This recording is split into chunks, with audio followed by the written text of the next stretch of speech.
Let's get down to brass tacks. Welcome to the channel, ladies and gentlemen. Today, Coriander, we're going to be talking about Friday the 13th, Part 5, A New Beginning. We've gotten to that point. We're almost halfway there. And there's going to be some interesting entries to talk about, including this one, which is noted sometimes, or a lot of times by people, as the black sheep, especially of the first 8, the Paramount 8, as they called it. So it's going to be interesting to talk about this. All right, let's see who we have in the chat. We got Gore in the chat. Let's see. We got Blucka's in the chat. We got Miss Carter's in the chat. You know, a lot of people were not on board with this back in the day, Coriander, myself included. When I was a kid and I saw this movie, for me, I really got hung up on a couple of things, including the fact that it was quote unquote not Jason. See, I didn't see this as a kid. So okay, when did you see it? I was in my 20s. Okay. All right. So Coriander, before we get going with our intro proper, give me a quick take on what you think of A New Beginning. You know, it's a fun ride. That's it. All right. So for me, I think it's definitely underrated, and it's been widely criticized, especially back in the day. I think there are a lot of people that have started to come around on this movie. I know I'm one of them, you know, within the last, whatever it's been, 15 years or so. I started to realize they were trying to do something a little bit different, and we'll talk about some of those things, the different angles that they tried to weave into this story that were a little bit different than the first 4. And, you know, I got to give them a little bit of credit for that anyways. So we're going to finish getting set up, and we'll give people another minute to jump into the chat if they choose to do so. So for you guys in the chat, for you guys watching the replay, sit back, relax. It's time to get into A New Beginning. You know what time it is.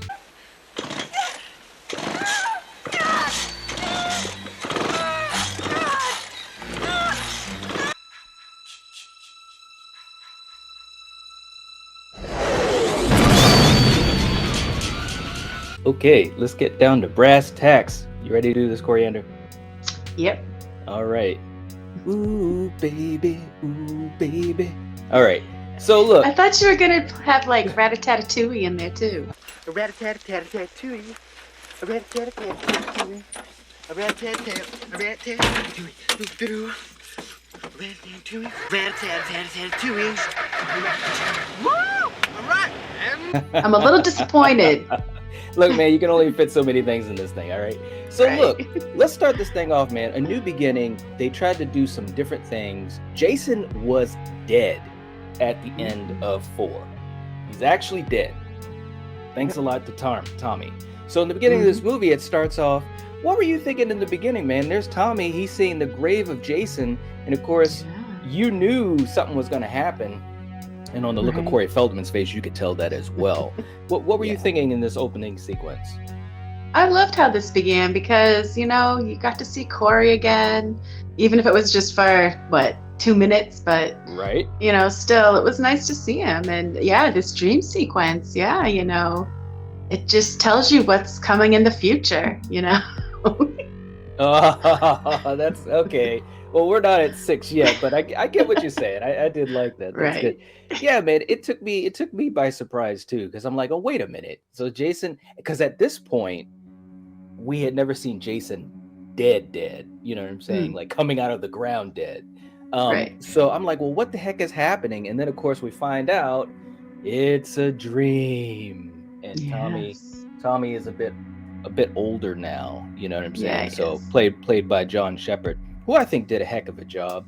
And he's headed off to this basically like a halfway house, you know, a place where they've got troubled teens that are preparing to re-enter society. I thought that was a cool little different take, you know, because obviously the first 3 movies, you know, you're right at Crystal Lake, well, the first 2 anyways, and then 3, Chris's family's place, and 4, right next to the Jarvises. So this was something even beyond that a little bit. And it gave you a chance to have, you know, some different characters. But first of all, Tommy is not a happy person. I mean, John was intense in this movie. And when he gets there, you meet Pam, who's just trying to be cool, say, hey, get your bags and this and that. And it was a tense moment, man. I mean, John Shepherd really got into character for this. Yeah. And I just think that the idea of it trying to help these troubled teens, I think it was pretty cool. What did you think of? Yeah, what did you think of the cast as we started to meet everybody here? The cast was okay. I don't have like any favorites really. Mm-hmm. Well, I always enjoyed, Reggie the Reckless. He was a cute kid, and yes, but everybody, and his grandfather George. I think those two are probably my favorite characters. But the cast was okay. It was fun to see him get killed. So yeah. That's one way to put it. But yeah, Reggie meets Tommy, and I think it was cool because Reggie is very much kind of like how Tommy was in part 4, just a regular kid, a little mischievous, and definitely appreciated the mask that Tommy, he was making these masks, and he had about 3 of them, I think, and so they kind of bonded a little bit over that. So I thought that was pretty cool, and it pays dividends in the end because obviously Reggie, he makes it through the whole movie, so that was pretty cool. Yeah, he does, right? Yeah. And you meet the rest of the kids, they're just regular kids. But I will say this, Coriander, we started in part 4 and we continue in this one to see these characters, they're just regular kids. Nobody's really a jerk except, and I'm going to get that in a second, but we also meet Ethel. Yes. Ethel comes by, and oh my God, man, she was so funny. What did you think of Ethel? She found 2 of the kids on her property fooling around. This was just some funny stuff, man. Yeah, she's quite the character, She's vulgar, and I like how she's like, shut the fuck up. And yes. Yeah, she's a fun character. Yeah. Yes. Her son was a little annoying. Yeah. Junior. But I did enjoy her. Yeah. Right. DMC saying no psych evaluation before giving a troubled teen an axe. Yes, we're about to get to that scene. They shouldn't have had that there. They should, Yeah. Well, and let me just say, man, the rest of this franchise, you might have to pin it on a candy bar from Joey because, oh man, good old Vic with the axe. That scene, when I first saw it, though, I gotta admit, now this is right in the beginning of the movie. Things happened kind of quick. I was like, wow, they're really doing some different things, because one, it's someone else killing other than Jason, or Pamela, right? So all of a sudden, the tables are turned. You don't know what to expect, and especially looking back on it now, I think that was really, really cool of them to do. Pretty brave. But who comes to get Joey, Coriander? Oh boy, good old Roy. Yeah, Roy Burns, Captain Happy. Happy.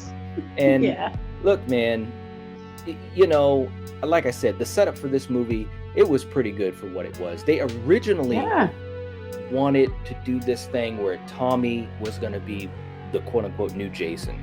And there was a lot of different stories they had been working on, and they scrapped that idea and went with this. I think they were doing this maybe as a middle, because we saw how the ending of this movie was.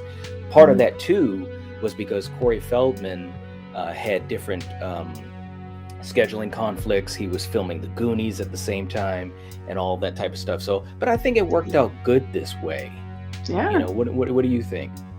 I agree. And it would have been, if you think about it, if oh my God, if what's his face played Tommy, he wouldn't have been the right age. You know what I mean? They would have, I don't know how they would have written it. It would have been different. Yeah. Because that other guy. I think they would have had him younger and still showing him troubled and so forth, and that type of thing. I would think, we've got the table set, all of these different characters, and again, I thought it was a pretty interesting dynamic, because you've got a kid in this movie again, which ups the stakes a bit. You've got 2 heads of this halfway house, so you got 2 adults plus Coriander. You also had, really for the first time in the series, you had the cop presence throughout the whole movie.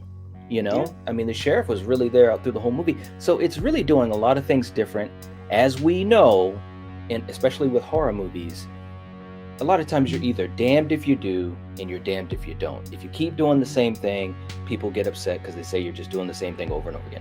If you change the formula, a lot of times people really get stunned by that, So I got to give them credit for trying, but again, it didn't work out well for them at the time. I think over time things have gotten better. But one thing I thought that was interesting, and I wish they could have gone into it a little bit more, but I get it. Tommy starts seeing visions of Jason, like real Jason, and we know it's real Jason because he's got the red chevrons on the hockey mask. Yeah. I thought that was a really interesting thing, to kind of delve into. They didn't go into it too much, but what did you think when you first saw this movie? Were you thinking Tommy was just crazy? Did you think he was going to be doing the killing, or what at this point in the movie? I felt bad for him, actually, because, this poor kid's been dealing with this trauma for how many years? And he's still seeing visions. I mean, that really messed him up. So I felt bad for him. Yeah, I did too. Anthony was saying, I lived in a group home for 2 years. One of the residents got stabbed in the throat by another with scissors over a cigarette. This sort of thing does happen in these facilities. It's so true, man. And I can attest to that too. In my line of work, I've seen things very similar to that, and it does happen, because you're trying to, like they said early in the movie, they're trying to have these kids re-enter society. Well, the best way that you can prepare to have them do that is to give them at least some sense of freedom. You can't just be a watch guard over them. That's where Tommy came from, was a lockdown facility. This is a place where you're trying to nurture and get them back to being able to, be in the communities and so forth. So Devious is in the chat. Interesting fact, as I read, Corey Feldman's scenes were shot in the backyard of his neighbor's house. Actually, it was his house or his backyard. I don't know if it was shared or whatever, but yes, that is true. And they had the rain machine going and everything. So yeah, it was pretty interesting stuff. It looked pretty good. I wouldn't have thought it was in someone's backyard. Lamar is saying, I actually love this film. Yeah, it's a good one. It is a good one. And of course, Ethel had some great scenes and so forth. And you've got, we got to get to some of the kills. Now, by the way, as started to happen throughout the rest of the series, or at least these next several movies, the MPAA went hardcore all over this movie. And a lot of the gore was cut out. They said a lot of scenes were left on the cutting room floor. You had some pretty cool moments too. And of course, with the kids, you started to see the different things that they're up to, whether they're doing the robot dancing or hanging out doing laundry.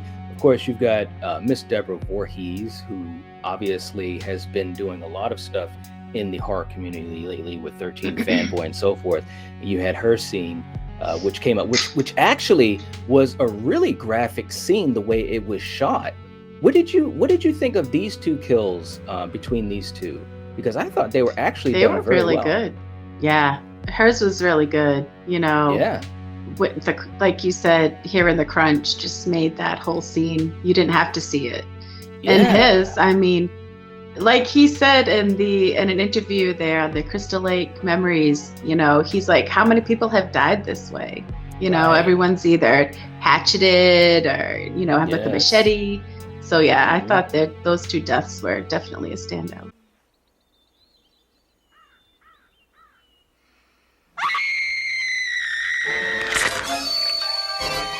Yeah, I agree. I mean, they did pretty good with that stuff, man. They really, really did. Let's see. Flamethrower saying Violet's real life mom played Kristen's mom in Nightmare on Elm Street 3 and 4. Yes, that is true. So there is, and there's a lot of connections between the Trinity franchises, Nightmare, Halloween, and Friday the 13th. Dick Warlock from Halloween 2 was the stunt, supervisor for this movie. So there's pictures of Michael and Jason side by side. So it's really, really cool stuff, man. Nice. Yeah. Really cool stuff. Anthony saying, when you rewatch this, knowing the twist with the killer, there are a handful of subtle hints, like his body language for how he responds to the sheriff. That's very true. And he gives these looks, and you're like, yeah. And even sometimes the way he holds himself and the way he stands, you can kind of tell that, you can see the similarities there. we got to get to one of my favorite scenes. Reggie the Reckless started to really, come into his own in this movie in the second half. And of course, he has to go see his brother Demon. And this was a great scene for a couple of reasons, Coriander. One, it took Reggie and Pam away from the house. And Tommy went as well, but he got into a fight and ran off because he was pissed off. But it took them away from the house. And also, here you are, these two brothers, I thought they really had some cool chemistry. Demon, of course, played by Miguel Nunez from Return of the Living Dead fame. And we get to that famous scene where he's in the outhouse and it's ooh baby. Now, first of all, and look at that huge roll of toilet paper. It's not like he has one piece. I'm sorry. I know. But what did you think of the chemistry with the brothers in that scene? And then, of course, it was things cute. happened with the outhouse. Yeah, it was cute. He gave him a ring. He's trying to feed him food, taking care of him. Yeah. For the age difference, it was cute. You could tell that he's a good big brother. Yeah, he did seem to be like a really cool big brother. It was really cool. So when he got killed, I actually felt really bad for him. Not only just because I'm a fan of Miguel Nunez, but it was sad because, his girlfriend got killed first outside. And you didn't even get killed. I think that was some stuff that was cut as well. But he opens up the outhouse door, sees her dead right there in front of him, and he freaks out, which, of course, that's what most people would do. They'd freak out. So pretty good stuff there. And we also had the kill with Lana. Yay!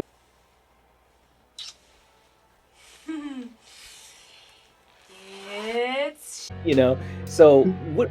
I mean, look, I gotta admit, and this was cut as well, but when you had, oh my God, I can't even think of his name, who was in the car, he was so funny. Oh my God, he was hilarious. What'd you think of this scene?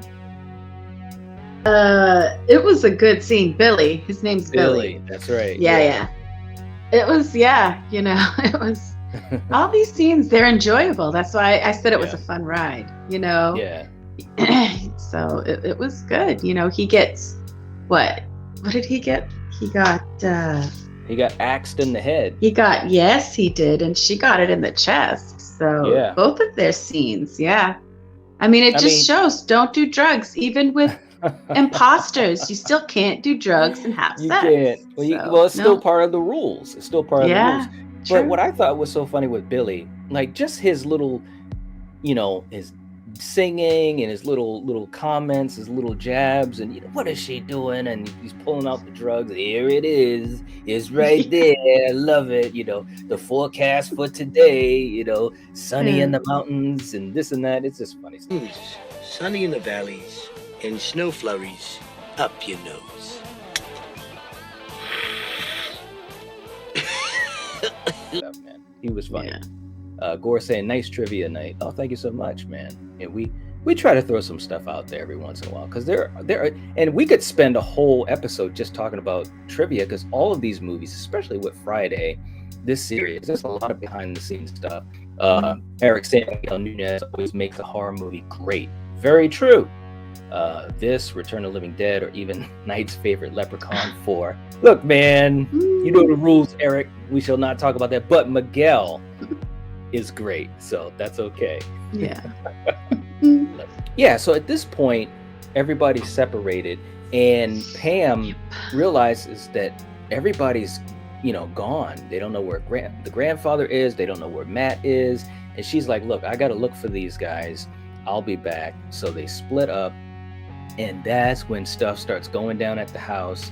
And, Robin is trying to, not get taken advantage of, so to speak here. And she's like, leave me alone and all that, trying to, I don't want to talk to you and all that type of stuff. But this is when when we really do see Jason, in the mask and so forth in these next few minutes in the house right before Reggie and Pam have to run. Now, these kills, again, some of them were cut up big time, especially for Vi's scene, Violet. By the way, man, that was just a badass scene, some great robot dancing, and a cool song, man. What'd you think about that song and the dancing versus the immortal Crispin Glover in part 4? No one can beat Crispin. I mean, even the robot, I'm sorry, no.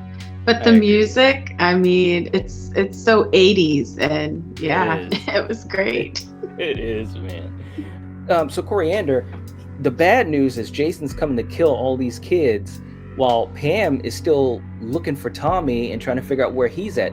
What did you think of the movie at this point as far as the tension? Because we still don't know who Jason is. And the bottom line is, in this movie, they wanted you to think that Tommy could be Jason, or obviously someone else that we didn't know. Yeah. So what did you think of how, and they wanted to do this because they were trying to pay homage to the original Friday the 13th by making this movie a whodunit. So, yes. you know, you saw Tommy, he's very, you know, he's violent. He's violent, he's fighting, and he's obviously very capable to do these killings. At this point in the movie, I never thought it was him, though. You didn't? No, Tommy? Really? Okay. Well, yeah. But I'm saying though, you could see how some people could, because they played it up even at the end of 4. So at this point, you weren't worried about Pam finding Tommy and then Tommy turning on her, as we kind of saw later on in the film. See. But anyways, let's get to some of these other moments. One of my favorite moments is that part where Jason just busts into the room and Pam and Reckless, they're just on the floor screaming their heads off. Again, great, you know, performance by Shavar Ross playing Reggie the Reckless. And then it's on. Yeah. He's chasing them.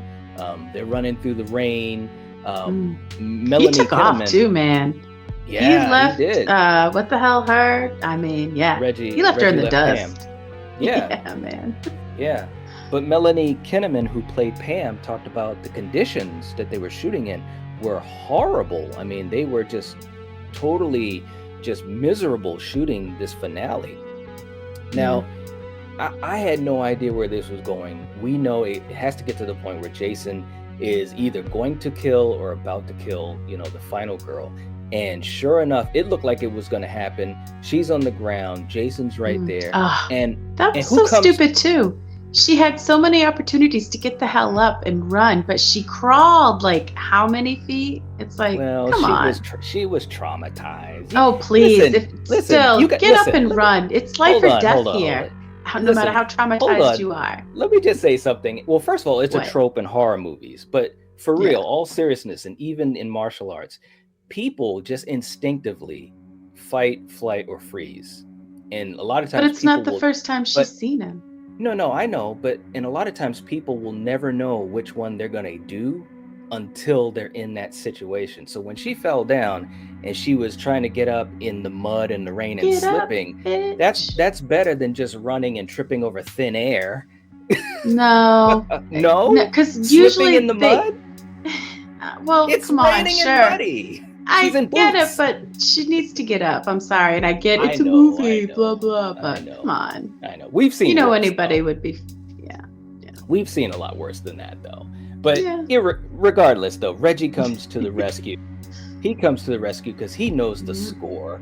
So I thought that was pretty cool. And of course, Jason, you know, he's blinded and gets hit.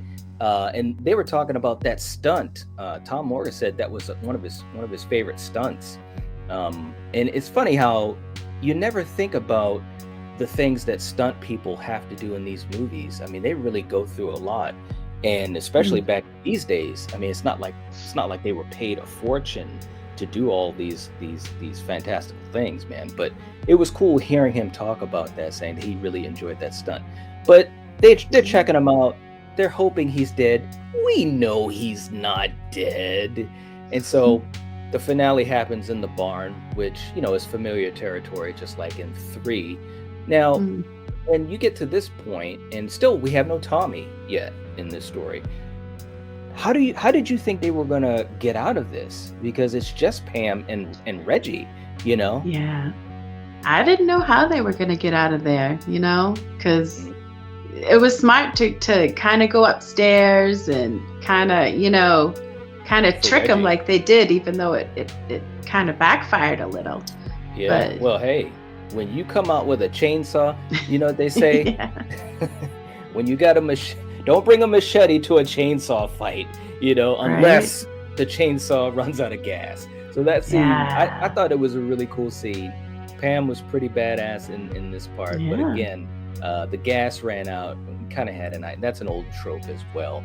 But that's when she should have thrown it at him and kicked him and knocked him out. Oh, she should have kicked him. Yeah, well, I'm saying she should have kicked him. Hurt him. Like, she threw it at him and ran. Right. Well, now wait a minute. Hold on. Now, what do you want these people to do? Do you want them to crawl around and not get up and run? No, I want. Or listen. Now she threw it at him and ran. I want them to be smarter. So wait a minute. She threw it at him and ran. Now you're telling don't run. Bullshit! It is not in the file. It is not. Come on, man. You gotta make up your mind. She should have thrown it, right? And he would have been like, oh, and she should have like came in and kicked him. And come on, he would have flew out the window and landed on those spikes. The kick would have knocked him down. No, this was still downstairs. This is still in the opening of the barn. Well, see, I don't even know what I'm talking about. So don't mind me. Jeez.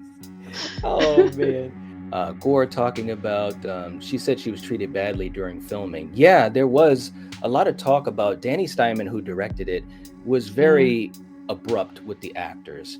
And I mean, what people don't realize is that, actors, when you're working on different sets and different movies, there's different rhythms that you have to adjust to while still trying to at least give somewhat of a decent performance. And you have some directors that are very people oriented and very cool, like Steve Miner, who did part 2 and part 3.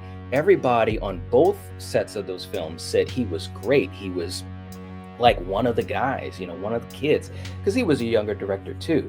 But people were saying that in part 5, Danny Steinman was a lot more abrupt. He was much more like just, let's get this shot done and not worrying about the actors and, how to talk to them and so forth. So, obviously as film fans, our big thing is just watching the movie and enjoying it. But when you do find out some of the behind the scenes stuff that went on, a lot of times, at least for me, I can get a little bit more respect for some of these actors, even if maybe I didn't totally enjoy the actor's performance, or maybe if I didn't enjoy the movie that much. But the fact that these people, they go through these things to try to do a halfway decent job. Grande saying, I love when Tommy confronts Roy, a lot of emotional weight in that scene. He knows it's time to face his fears. Really good storytelling. I agree, man. That scene when Tommy comes into the barn. Now, again, Pam did not kick Jason. She ran upstairs with Reggie, which was the right move, according to Coriander and me. And then Tommy comes into the doorway of the barn. Some pretty good cinematography too, by the way. I don't know how you felt about the cinematography, Coriander, but I thought it was some cool shots. Yeah. And the look on John Shepherd's face was like, wow. And you could hear the voices in his head replaying, the die and Trish yelling at him, saying, Tommy. I thought it was really some cool stuff. I really did feel the weight of that. It's kind of like, yeah, here's your devil really in front of you. And he even said it, like, Jason, is that you? And it's like, man, pretty interesting stuff. Yeah. Bacon saying, I actually love part 5. Actually prefer this Tommy over part 6 Tommy. I hear you. I hear you. See, I enjoyed everyone who portrayed Tommy. Yeah, I think they all had their interesting things. This Jarvis trilogy, I think it's really cool because each of these movies, 4, 5, and 6, have different tones, different things that they were trying to do. And I think in general, they were pretty successful at what they set out to do, So Tommy is in shock. Jason slashes at him, and just to get to the finale, they all get upstairs. Reggie pulls the maneuver, the hero maneuver, and also Pam too. Pam was taking that board or whatever and just started beating at Jason. I gotta give her credit, man. She wasn't Stop calling him Jason. Oh Lord, see, that's the problem. It was friggin' Jason. No. She started beating up on Roy. There you go. and then Reggie pulled the hero maneuver, which was really cool. And I love that scene. We had it on our intro when they're looking over the edge and the lightning is shining the area up. And he's still there. And he grabs them. And man, you got to give Shavar Ross so much credit because he can scream really good for a little kid. He was doing a hell of a job. But Tommy said he lost his voice. I believe it. He was like, he even said it himself. He was able to scream like a girl. It was funny as hell. But Tommy uses the machete and hacks at his arm, and he falls to his death. And guess what, guys? It's Roy. And I gotta admit, when I first saw this, I was a kid anyways, but I didn't have any idea that it was Roy. I just, as a kid, you don't try to put the pieces of the puzzle together like that. But, looking back on it now, like I said, I think it's pretty good for what they were trying to do. Bacon saying, I don't know why people have a problem with this movie. Sure, Jason's not in it, but Jason was not in the original either. It follows the Friday the 13th formula really well too. I agree. I absolutely agree. It did a really good job of following the formula and also doing some new things, which again, for a fifth movie in the franchise in 1985, that's pretty good. That's admirable to me, Yeah. Let's see.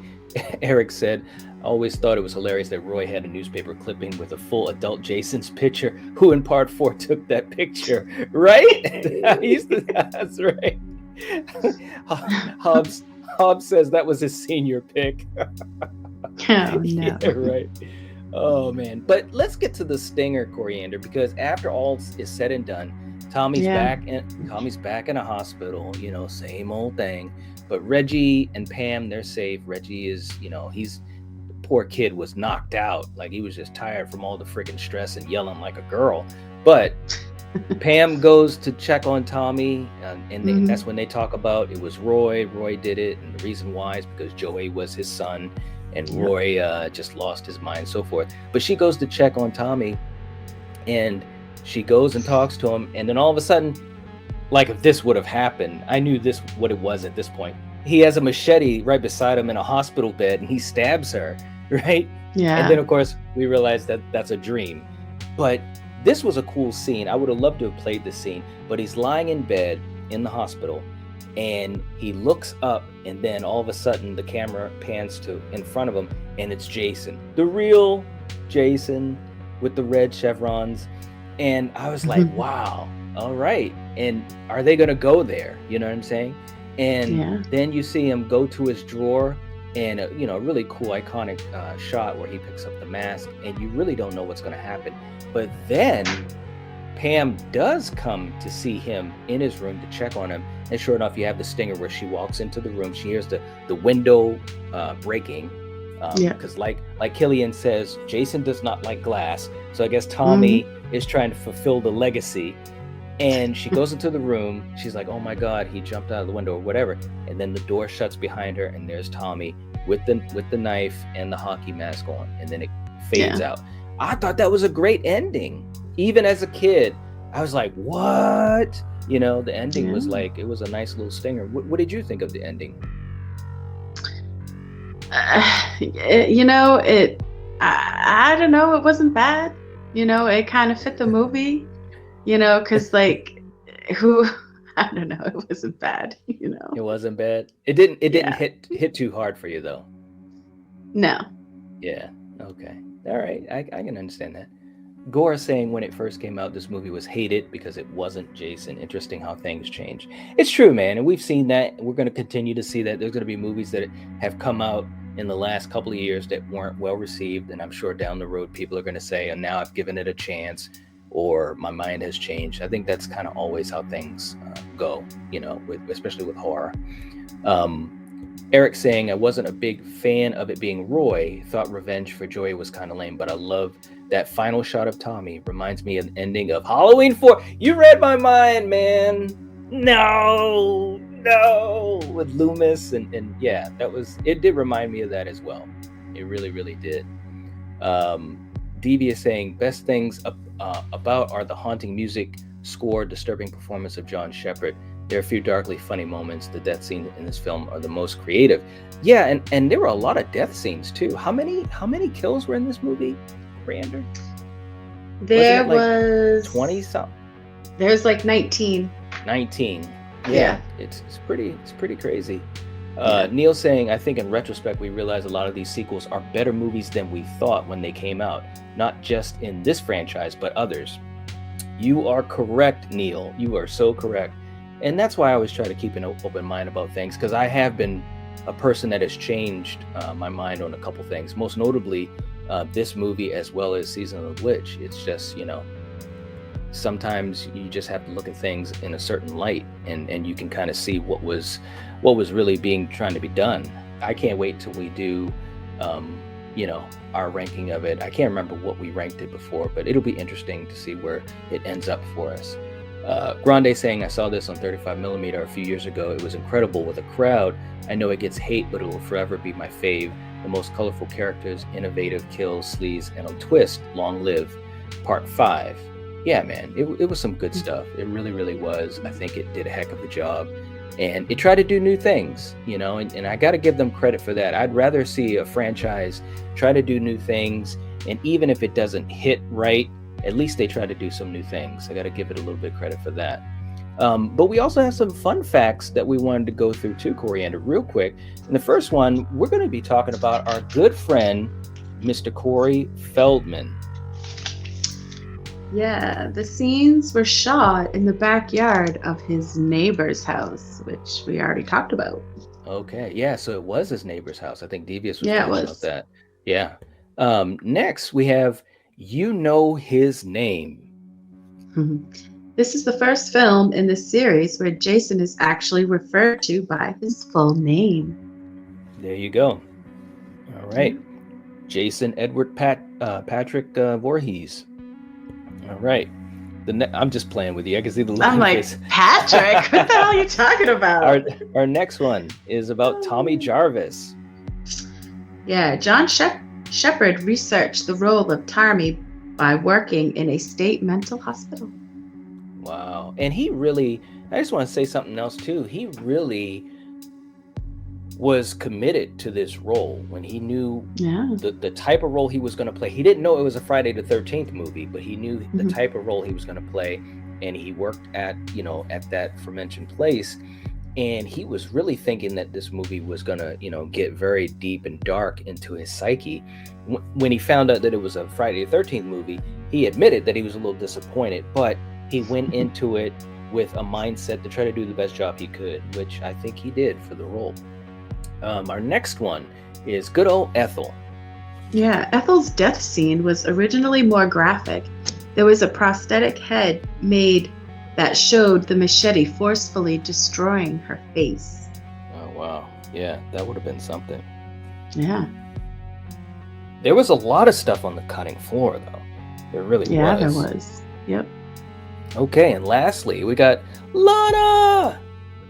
Yeah, Rebecca Wood had a lot of fun filming her death scene, to the point where she walked down the street holding the axe like a zombie, causing people passing by to freak out.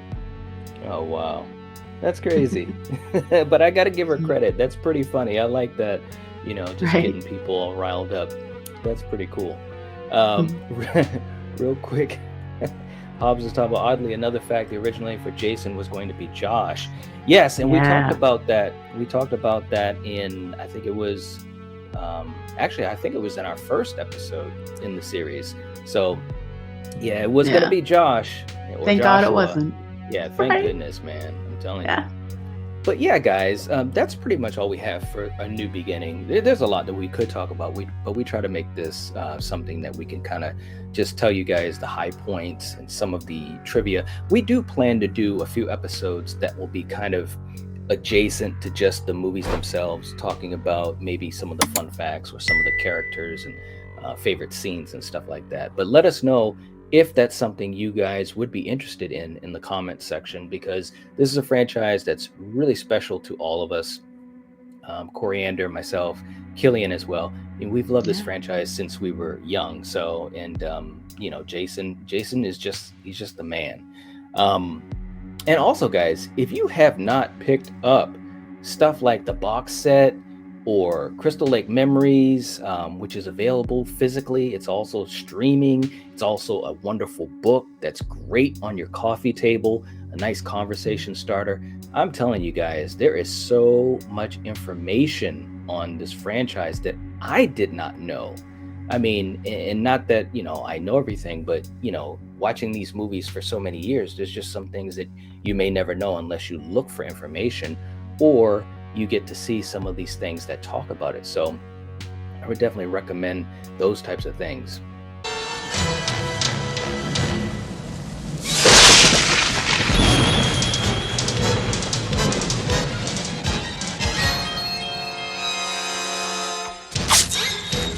Kill, what's your quick take on this sequel that for a lot of people revitalized the franchise? Oh man, well, anytime I think of this one of the first things I think of is the opening, where they kind of pay a little homage to Bond, and pretty much other than the great Corey Feldman, my favorite version of Tommy Jarvis is in this one.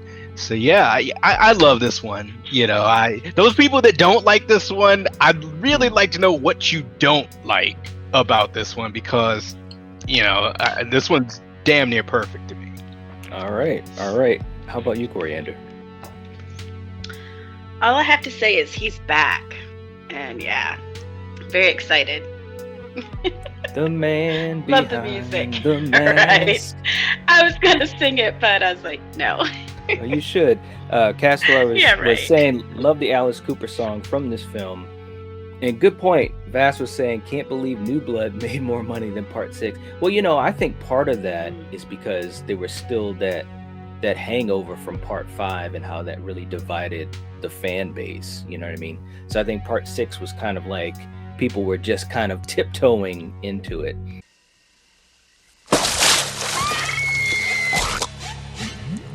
Get down to brass tacks. That opening, man, it's still Kill. You remember when we were kids? I probably watched that opening over and over and over again. It was just kick-ass. This was like their way of saying, hey, Jason is back, and they did it in big fashion. Let's start this thing off. What are we thinking in the beginning of this movie, other than the fact that, as you mentioned, Kill, we do not have Corey Feldman. We do not have John Shepherd, but we have Tom Matthews from Return of the Living Dead. Yeah. Crazy stuff in the beginning. Seeing him on a mission. Kill, let's be real. What he was doing was a little crazy, wasn't it? It was a lot crazy. I mean, look, he went through traumatic events. His mom died. Him and his sister almost died. All of his sister's friends died, Right. And that's just on the Corey Feldman movie, let alone the stuff from his second outing in this universe. But yeah, I mean, it's a little crazy, but we got to have a catalyst to bring Jason back. If it's not Joey and the candy bar, it's gonna be Tommy himself, right? Hey, look, if a lightning strike can work for Frankenstein's monster, it can work for Jason. Right? All right. Well, and by the way, this movie, which I really enjoyed, directed by Tom McLaughlin, that was his idea. He wanted to bring Jason back in a big way. He wanted a gothic feel to this movie, and that's exactly what he did. Just like you said, something like Frankenstein, bringing him back, giving him that power. Coriander, in this scene, I mean, what's going through your mind when you first saw this movie? Oh man, it's like you're thinking this guy's crazy. It's like, why does he have to do this? You know what I mean? He's dead. You know it. But I get it. He's still troubled with visions, and he's got to see for himself that he's dead. I get that. But damn, what a way to, bring him back. It was awesome. I love how they chose to go that route. Yeah. I mean, that whole opening scene I thought was just well shot. It was creepy. Mm-hmm. It's lightning. It's raining. Mm-hmm. Opening the casket. I mean, there was a lot of great moments. I mean, I think this scene, although in part 5 with the nightmare where Tommy saw the grave, of course that was a much shorter scene and they filmed that in the backyard and stuff like that, but this scene really went all the way in with it, and I thought it was done in such a great way. I mean, Jason was just looking very cool, very cinematic, and there he goes, Kill. He knows what he's got to do. He just starts walking. That's all he can do. But Kill, we don't know what's going to be happening. Jason's revitalized and he just starts walking, and unfortunately he comes across a couple. And what do you think that they're going to do when they see Jason? They're going to try to run him over and try to bargain and reason with him and bribe him off. Right? Crazy Yeah, I mean, scene, but like, look, and honestly, I think I said this before the last time we talked about this on the old channel.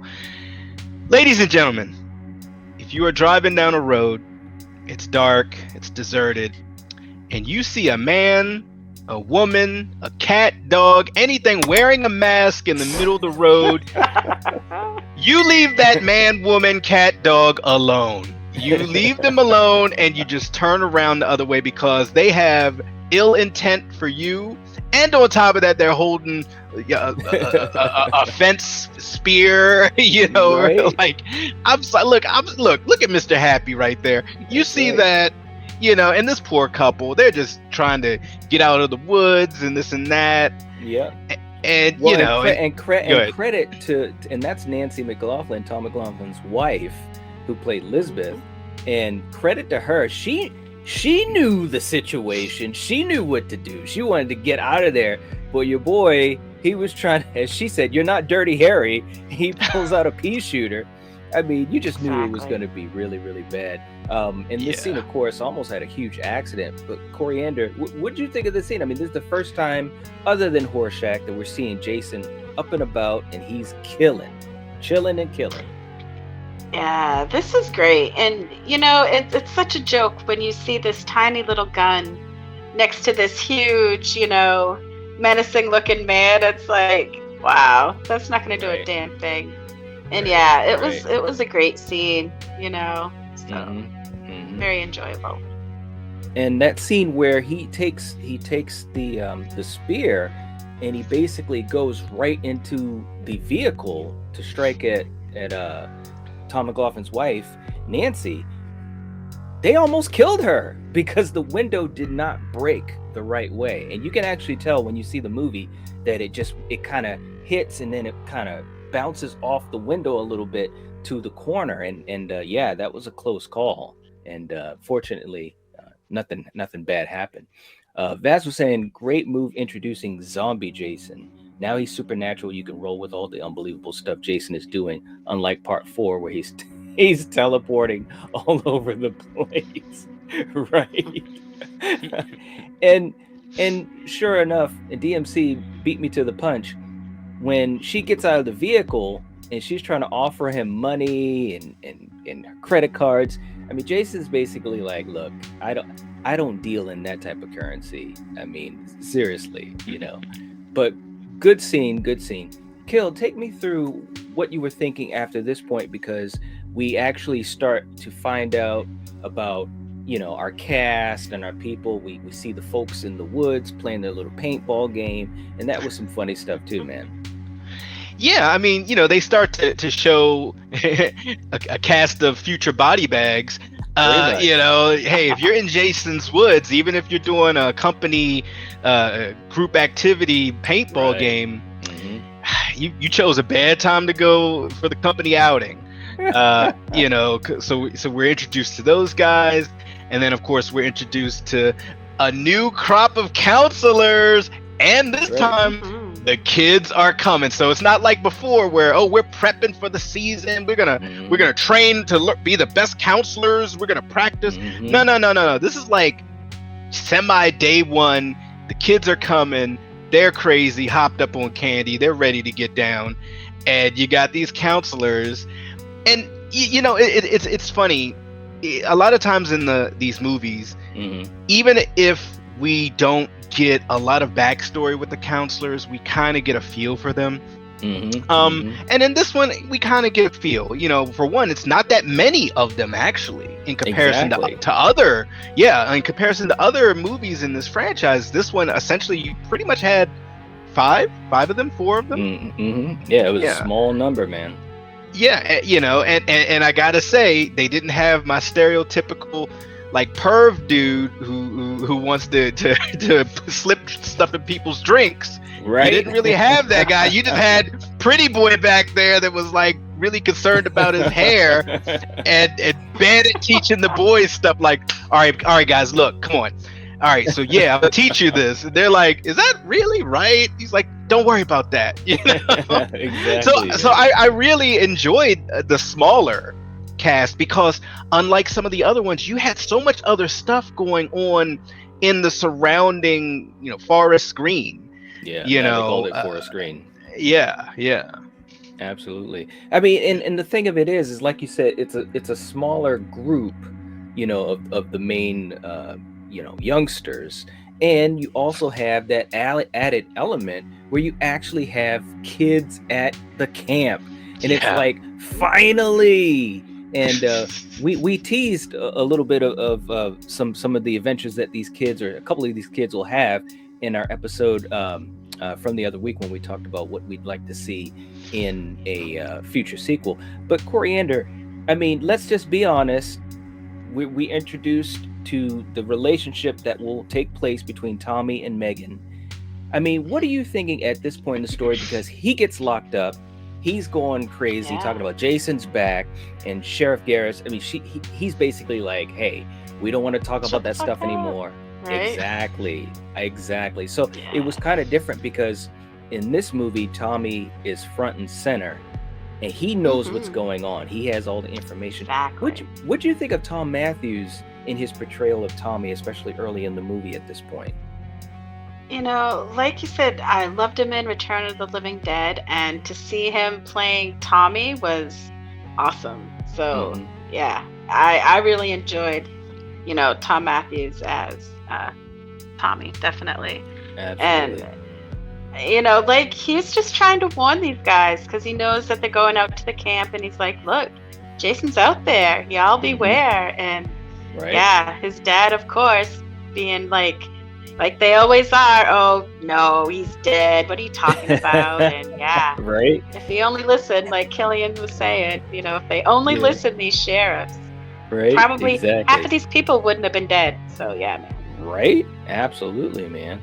Eric is in the chat, and we have begun our journey because he is saying hashtag Team Megan.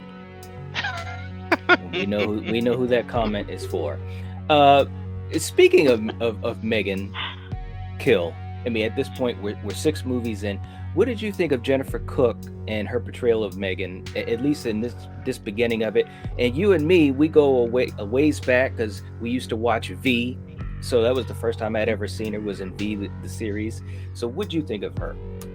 I mean, I didn't really mind her too much. You know, I mean, is she better than like the Jennies and other, like, you know, final girls or final women? Hell no. Not so much. But I'm sure Coriander will talk more on that. But she's also I didn't have it. Also kind of a co-final, you know, person. Yes. You know, yes. That's a big difference too, because this is Tommy's movie. Right from the opening scene, Tom Matthews is front and center. So, just saying. Well, and the last thing I'll say, like, Megan, you know, she's a final person, and Tommy is a final person, and he's also a harbinger. Because I was just waiting for him to yell, "There's the death curse!" You know, like, I mean, he essentially is the harbinger here, letting people know, like, hey, man, the man behind the mask is back, and he's out of control. He is. You know. So. DMC is speaking the truth. The counselors weren't annoying. I agree with that. I mean, because, like you were saying, Coriander, you usually have a jerk or an ass or whatever, but these counselors, they were just regular kids.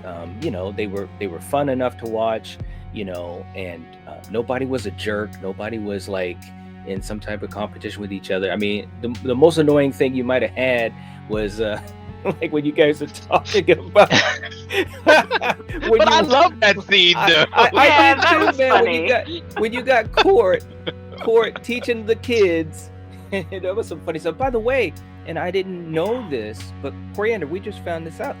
He is the nephew of John Travolta, and I did not know that. Right. Yeah, I can see that. Yeah, so we got multiple connections to Welcome Back, Kotter in this film, man. You know, the nephew of John Travolta and Horshack himself.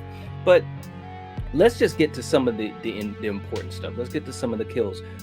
One of my favorite scenes was the RV scene kill. I mean, first of all, it was cool. You had the music, Teenage Frankenstein, and so forth. Kill, what did you think about this scene? How it was shot? And again, Jason is not playing around in this movie. What would you think? No, he's not. You know, I love how the cinematography and the way certain parts of it is filmed. They're playing with our expectation.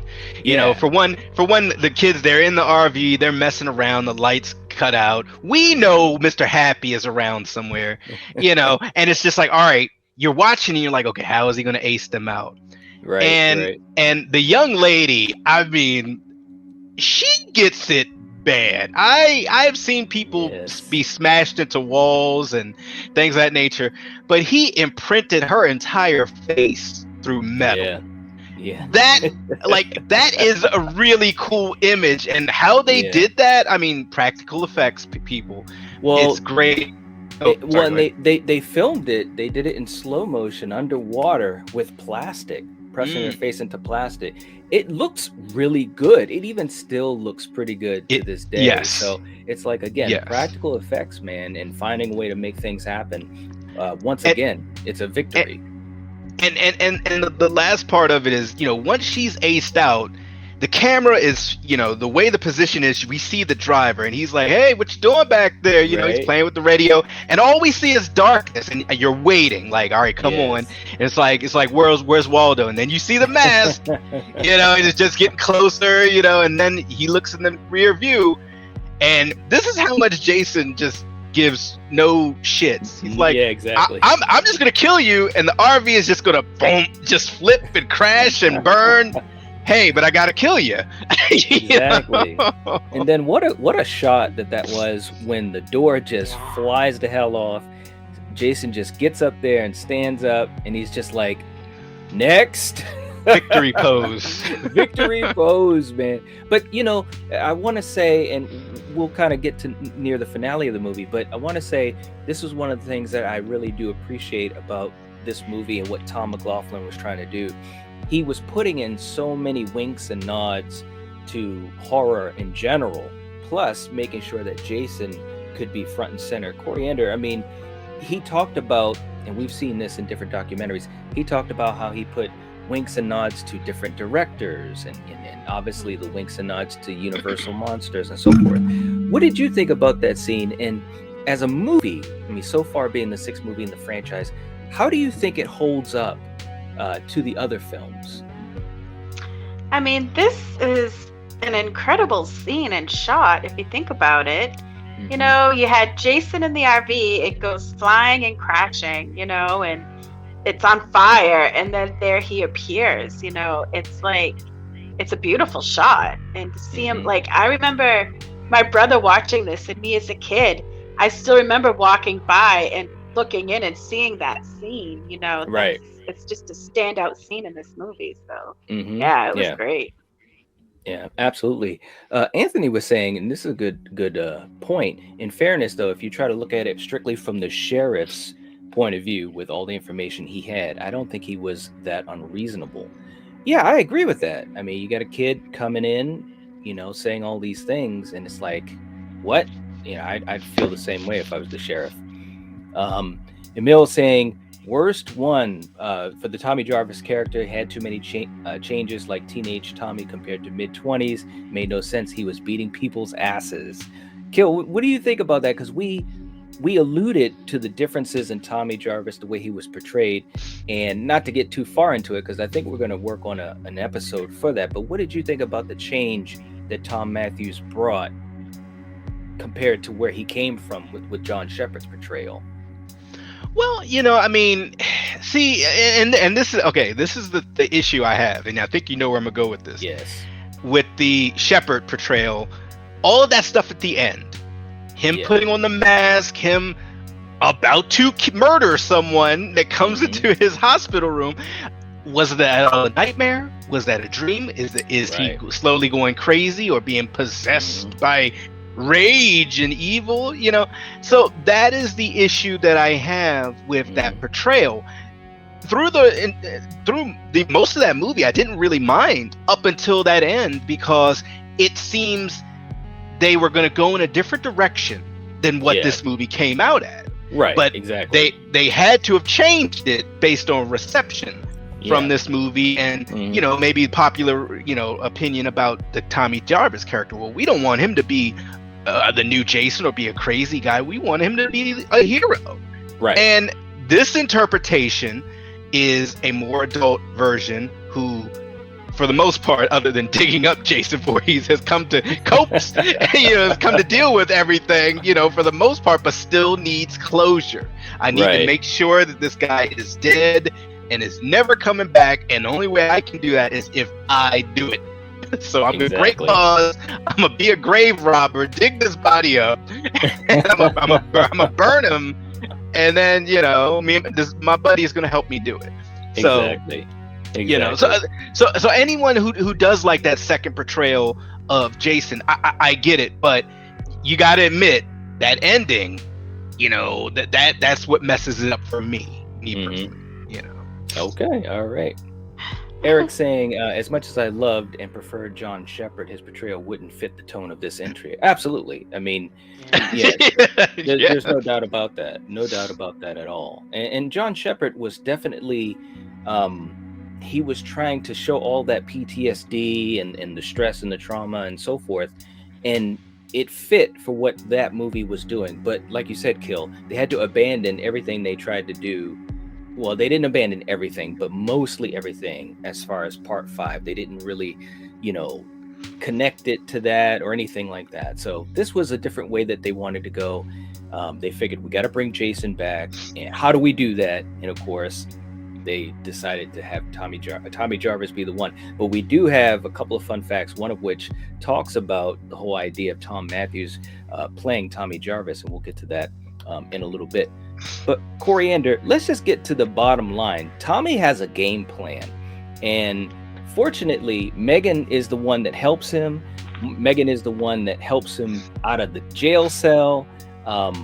First of all, what do you think of the plan that he has? And it's something that I'll mention too, because they went into it, but not too deep. I thought his plan was pretty good, because that lake killed him, so why not put him there forever, And the fact that he thought of using a huge ass rock and a big chain, and I thought he was, I loved him in this movie. I loved everything he did, and his character, it was great. I'm sorry, but it was great. And and of course, we all know without Megan, he would have died. We get it.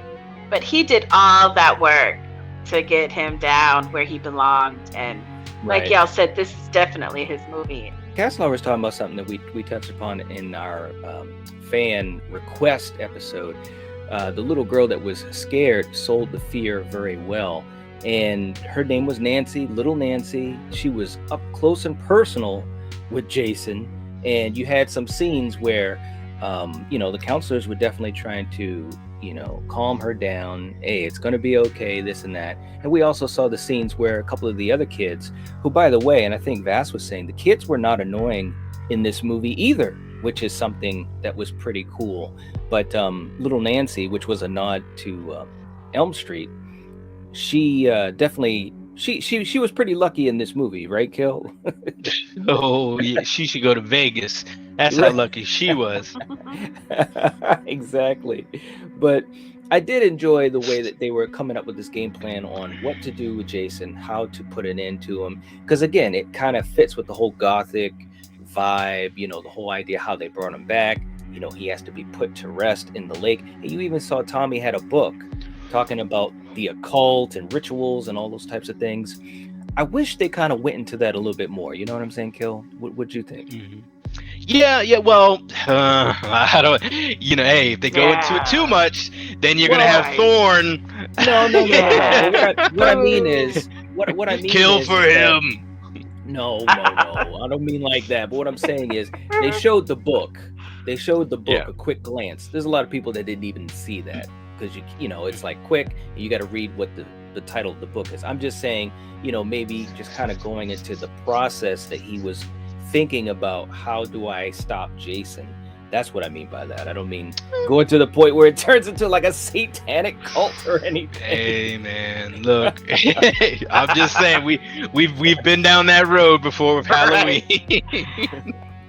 Anthony saying, I love that scene when Jason's looking at the little girl. It's like he's almost curious. Yeah, I think CJ Graham, who portrayed Jason in this, I think he definitely brought some interesting energy, and he had a different way that he portrayed it versus the previous versions. Coriander, what'd you think of how CJ portrayed Jason? I mean, because obviously I thought it was good. Yeah. Okay. Yep. I liked how he did those certain, movements, like when he was looking at that camper rocking, he's looking at it like turning his head like, what the hell? And I thought, he did really good, and and it's so funny that I know I've said it before, but if you think about it, Jason was taunted and teased and, was pretty much killed by kids, right? He drowned. He couldn't swim. So the fact that, hopefully when they do, like we said, have another movie, I can see he's not going to have any sympathy for children. You know what I mean? So I think they're fair game. And the fact that all these kids survived, they're damn lucky. That's all I have to say. Yeah, I mean, that is one thing too, though. The kids did survive. So everybody was super lucky. They didn't go the Halloween 2018 or even the Halloween Kills route where youngsters get killed quick. Yeah, Michael doesn't play those games, right? But Tommy has a plan, and it kind of worked. It kind of didn't. And poor Megan, she got into the way after her dad's death. And which was one of those scenes, Kill, that still to this day, it's like, wow. I mean, this movie had the big bombastic, out there type of kills. I mean, when you basically bend a person backwards, I mean, seriously, man. But I also want to mention the music. Harry Manfredini in the music, he really changed it up a bit and giving it more of a gothic, almost like that. That monastery type of vibe and stuff like that. Kill, what did you think of how the music was working with the film, and also scenes like when the sheriff was bent over backwards right in front of us? For me, in my opinion, the music in the Friday movies is always great. It's iconic. And even when they do things like changing it up or like having like the Alice Cooper song in there, it always fits, no matter what's going on, whether it's a counselor checking something out, what's that noise, and the music softens, kind of, and then it just kicks in with the it's like, oh god, this and that. And every time I hear those chords, I get goosebumps because it's like seeing an old friend. And as far as your boy that gets bent the wrong way per se, man, look, that's why I love Jason, and especially this new zombie Jason who's like, his strength is like 100 times more.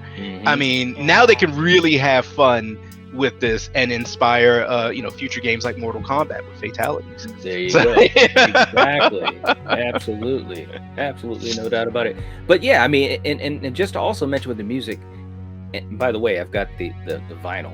It's really, really good. But when you have those parts where you, dun, dun, dun, dun, I mean, like, it really, to me, just like amplified everything that was going on with Jason.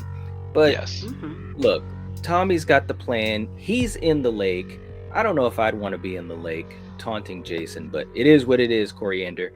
At this point, seriously, first of all, when you first saw this movie, I know it's been a long time since you first saw this movie, but did you think that there was any chance that Tommy was going to be successful with this plan? No, I didn't think that it would work. I really didn't. But to my surprise, yeah, it did. And it was a battle. Yes. He lit fire around the boat, and he's looking at Jason, in one direction, and he comes from the other, and it was just it was a really great scene. Yeah. Oh man, yeah. And unfortunately, like, look, it started out pretty good. He's getting the chain around him, but then Jason's like, you know what, screw this. He jumps up, and I love the way that shot goes, Kill, where he just jumps up and he lands on Tommy. The boat breaks in half, and it's on, man. But there's only one person who can save the day, Kill. Who is that person? Coriander's favorite. That's right.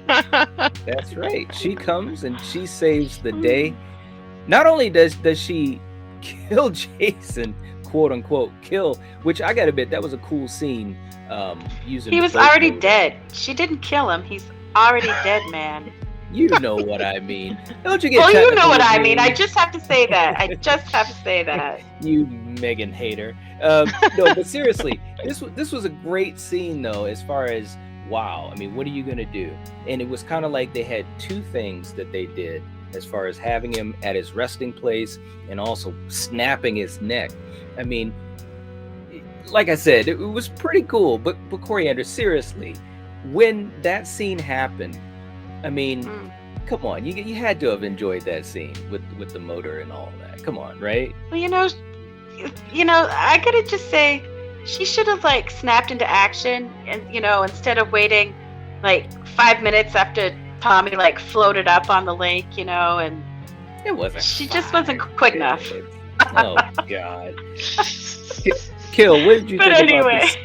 What do you think about the scene, and as far as just how Jason is left? And of course, but Megan also had to bring Tommy back with CPR. Yeah, I loved it because, and I hope you guys get where I'm coming from here. You have Tommy Jarvis, who's survived 2 previous movies, and you're either like me thinking, okay, he's probably going to die in this movie, or he's going to be our hero, our savior. Right. And then come to find out, no, our final woman is the one who re-kills Jason and saves Tommy. Okay. Go ahead. Oh God, you guys. But think about it. If Tommy already had him down there, okay?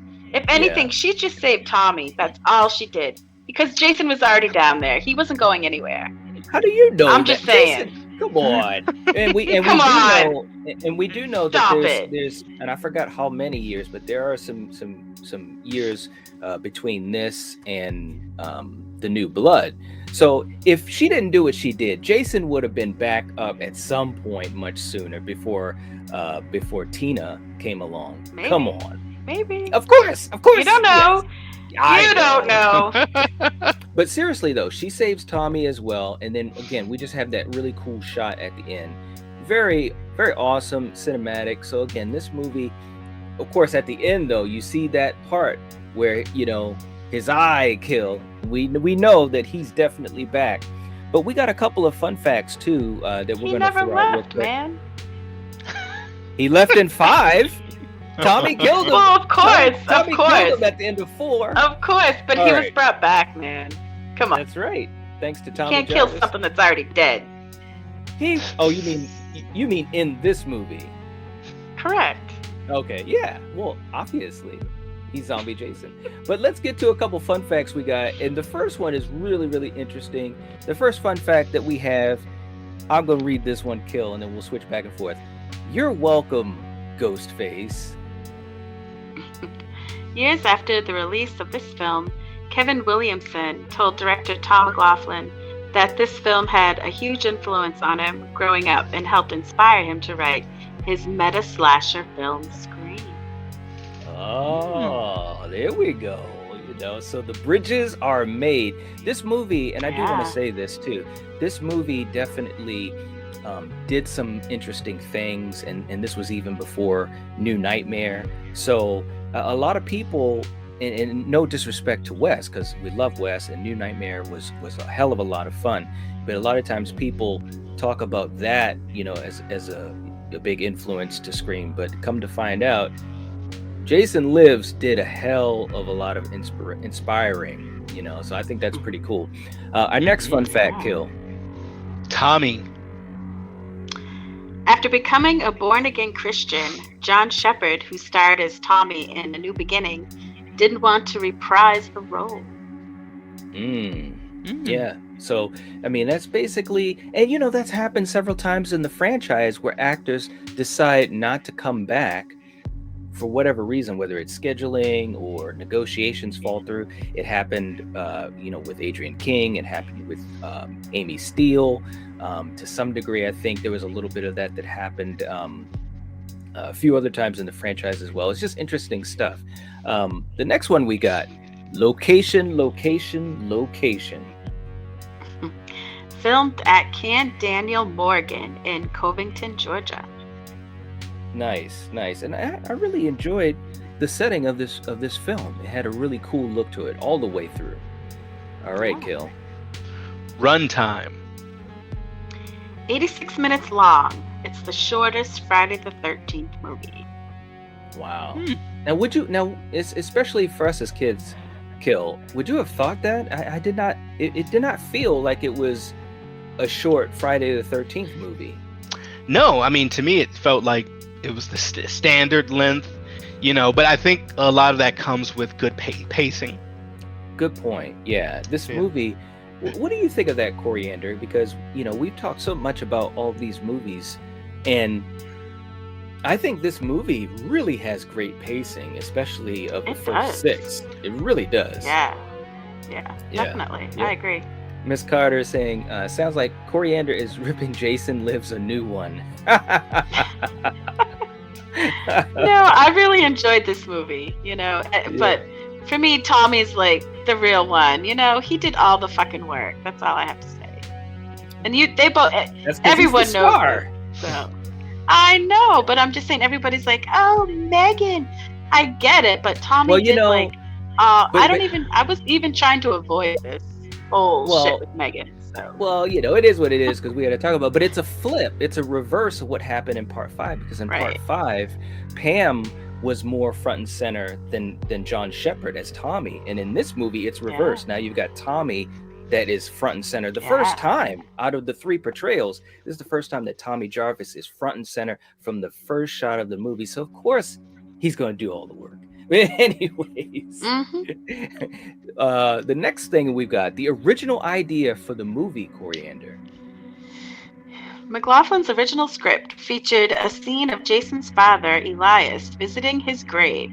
But the feeling was that they didn't want to introduce a father character and wanted to keep Jason going. Ooh, yeah, now that would have been interesting. And there have been stories to talk about Elias and so forth, an original idea of having the groundskeeper playing Elias. That would have been pretty cool. I would have been interested to see that. I really would have. All right, next, and we've got 2 more, Kill. Here we go. Rambo.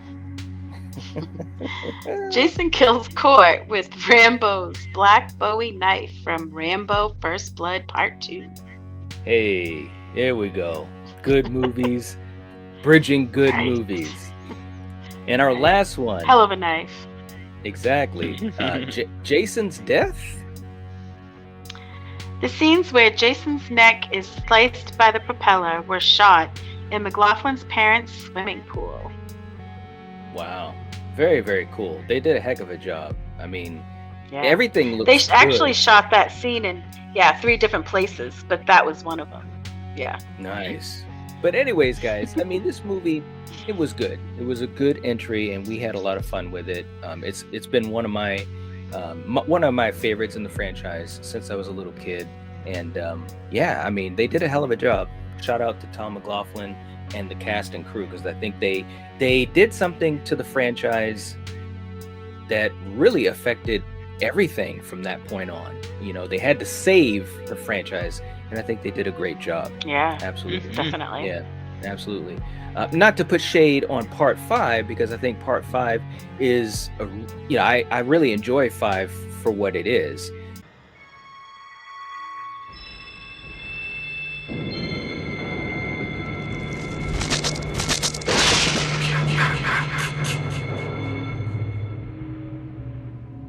But I'm excited to talk about this, man, because this is the beginning of the Kane Hodder era in Friday the 13th, right? Yeah, it is. All right, guys, let's do this quick take. You guys know how we roll with this. I mean, this is our 7th movie in this series. We're going strong, and we are happy to do it. So, Kill, I'll start with you. What's your vibe on The New Blood as a quick take? I love this movie. This is hands down my favorite look for Jason. He's got the whole kind of black, like, one-piece suit on. He's half zombie. You see his spinal cord. I mean, the chain around the neck. He just looks badass. And of course, it's Kane. So come on, this is one of my favorites of the series. Right. Okay, Coriander. Miss Coriander, what about you? What's your quick take? Yeah, just like Killian, this is like one of my favorites too. And I love how in this movie you actually see Jason getting his ass kicked. This is like the only movie where you see that. And I love that it's just kind of like Carrie, because Carrie got me into horror. So the mix of that and Jason, it's like perfect. I love it. I love it. Yeah, that's a great point too, because man, Kane put in work, right? Yeah. I mean, Kane was getting his ass kicked. I mean, and he even talked about the bumps and the bruises. I'm telling you, it was ridiculous. Robin saying Dr. Cruz is the villain. I think I agree. He really was. Shout out to Weekend at Bernie's for you guys that grew up in the 80s. You know what I'm talking about. You can't trust Bernie, right? Right.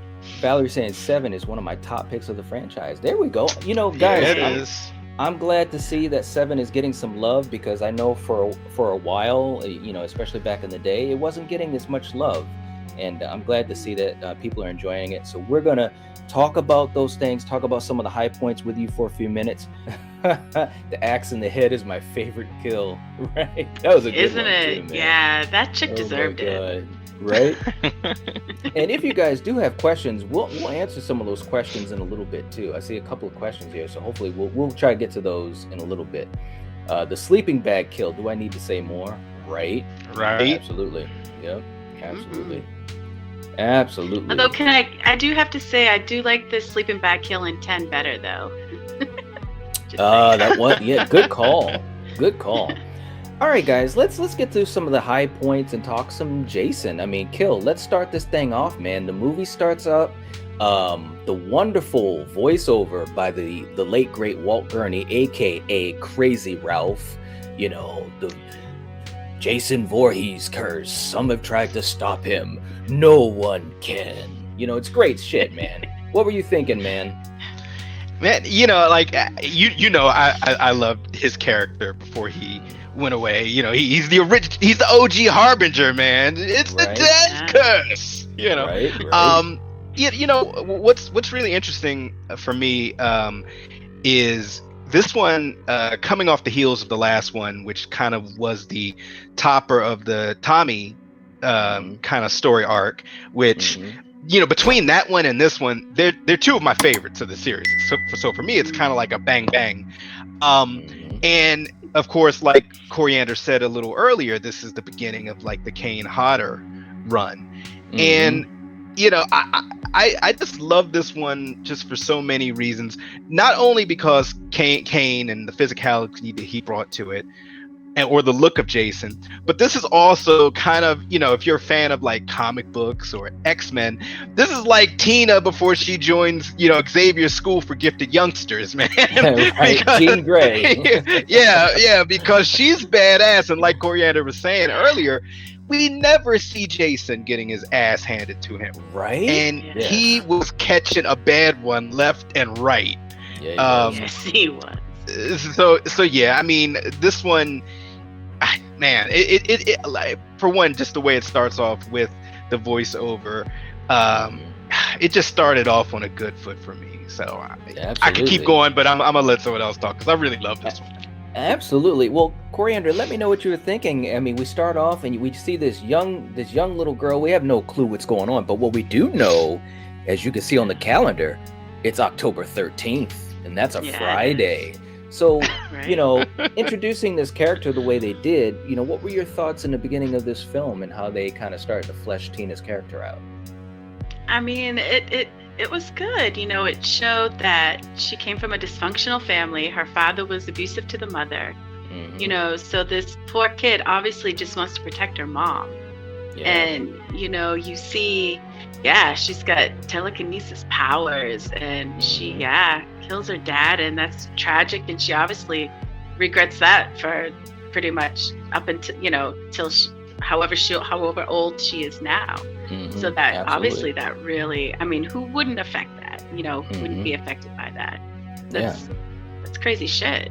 So I really liked how it began. You know, it showed that she was a troubled girl who didn't know how to control her powers. Right. Yeah. Absolutely. And that's Jennifer Banco, by the way, who was also in, you know, some other movies, most notably Texas Chainsaw Massacre 3. 13th Fanboy. And I was just about to say, yes, she has a role in 13th Fanboy. And, you know, we had our wonderful interview with Miss Deborah Voorhees. And if you guys have checked out the movie, obviously you'll see Jennifer all grown up and having a nice role in it, actually. And not only that, can I just say, I'm going to do a little, you know, thing here. Deborah, the movie just came out on DVD to buy. So it's available now. And the other day she was saying how her movie was ranked 3rd. And then I think even 2nd out of, right behind friggin', what was it?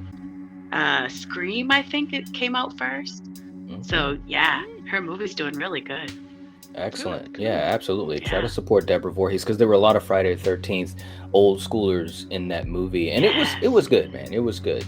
I think in this movie they really took a lot of pride in showcasing Jason, the camera shots, the camera angles. I mean, he looked really good in this movie as far as how they presented his camera shots, you know. But of course, the makeup effects, the prosthetics on Kane Hodder were fantastic. I mean, he looked amazing. I remember seeing this movie as a kid, and I was literally just like taken back by how he was, you know, just so decrepit, and you could see his spine and the bones and all those types of things. It was great. But I think what was cool about this movie, kind of piggyback off of what you were saying, Coriander, is we see that Tina had a lot of trauma growing up, and she's coming back to Crystal Lake because her psychiatrist, played by Terry Kaiser, wants to help, quote unquote, help her. And of course, he's a very interesting character. And so it was a different way to introduce Crystal Lake and the reason for being there. And she meets Nick and the kids next door that are just there to party. And it was a nice little setup. I actually really enjoyed the cast quite a bit. Kevin Spirtus, he played Nick, and I thought he was good in this situation. You know, they had a little bit of a romance that was happening, but it wasn't over the top, you know, or too lovey-dovey or whatever. And of course, you had the quintessential bitch, Melissa, played by Susan Jennifer Sullivan. And she was just, every scene she was in was magnetic. Kill, what did you think of the cast and how the story started to shape up in the beginning? I love the cast because, well, for one, it's so interesting how you're having two segments merged together. You're having Tina, her mom, and her psychiatrist merging with this group of, you know, counselors next door, the kids next door. You got some couples in there. You got, like you said, the bitchy character. I just think she was misunderstood. She was just misunderstood. But then you have like Nick. So it's once again they do this thing where they don't go too deep into the characters, but they go deep enough that you get a vibe for all of them. And you get a vibe for where they are in their social construct. Yes, and placement. Right. Yeah, and it's very well done, and the pacing is just so on point that it doesn't really have to slow down and say, this guy is a jock and this guy is a weirdo and this is the stoner. You just kind of you get a feel for all of them, and they're all likable for the most part. Even the bitchy character, she's likable in a way because she stirs the pot. She is the catalyst for so many times where Tina has to strangle her with her pearls, or just Tina has to break something because this chick keeps pissing her off. Look at that look on Lara's face, man. She's you don't want to mess with that young lady. You don't. You're not about that life. Right. So yeah, I mean, to answer your question, I really enjoyed, and look at that shit-eating grin. I really enjoyed the all of the kids. I thought they were really, really good. Yes, absolutely. And Coriander, to kind of you laughing. That grin. I know, man. She was just like, yeah. You know she's about to say some messed up stuff. Right, absolutely, man. And so Coriander, now obviously we saw the scene where Tina is so emotional, and again, Lara Park Lincoln, I thought she did a heck of a job. I really do. And even as a kid, when I saw this movie, I appreciated what she was doing, because she had to be in a lot of different areas emotionally. But she brings Jason back. Thanks a lot, Tina. Maybe we should blame Tommy before that. We wouldn't have been in this mess if it wasn't for Tommy, but it is what it is. Let's get to some of the kills, Coriander. I know you've had you have a couple that are favorite. I want to talk about when you're crushing a head, and in the script, it basically said that the head was crushed like a pimple, like a ripe pimple. I mean, what did you think about some of these kills, which obviously were neutered by the MPAA? Yeah, to think if this movie had the gore, I mean, this probably would be like one of my favorite ones, but what they did show, I mean, it wasn't bad, like when his girlfriend got stuck in the eye, right, with the horn, and it tooted. Stop screwing around.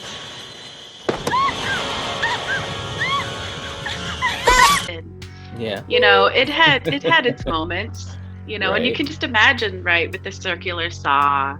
That was always my favorite, because whoever has seen any type of killer use a fucking circular saw. Right?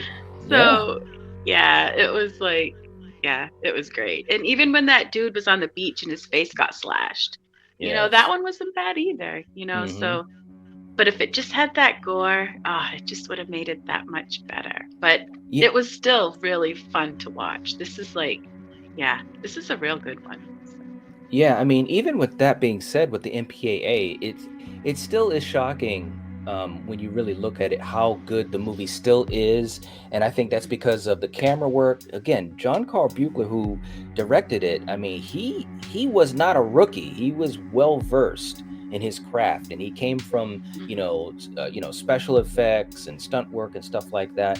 And he did a heck of a job. This movie has the most stunts of any Friday the 13th, and obviously Kane was a big part of that. And I think the physicality that Kane Harder brought to the movie made up for what the MPAA took away. You get what I'm saying? Totally. I mean, you had so many scenes where Kane is walking or stalking or doing whatever, and he does that little turn and that little breath, and you knew exactly his what jaw.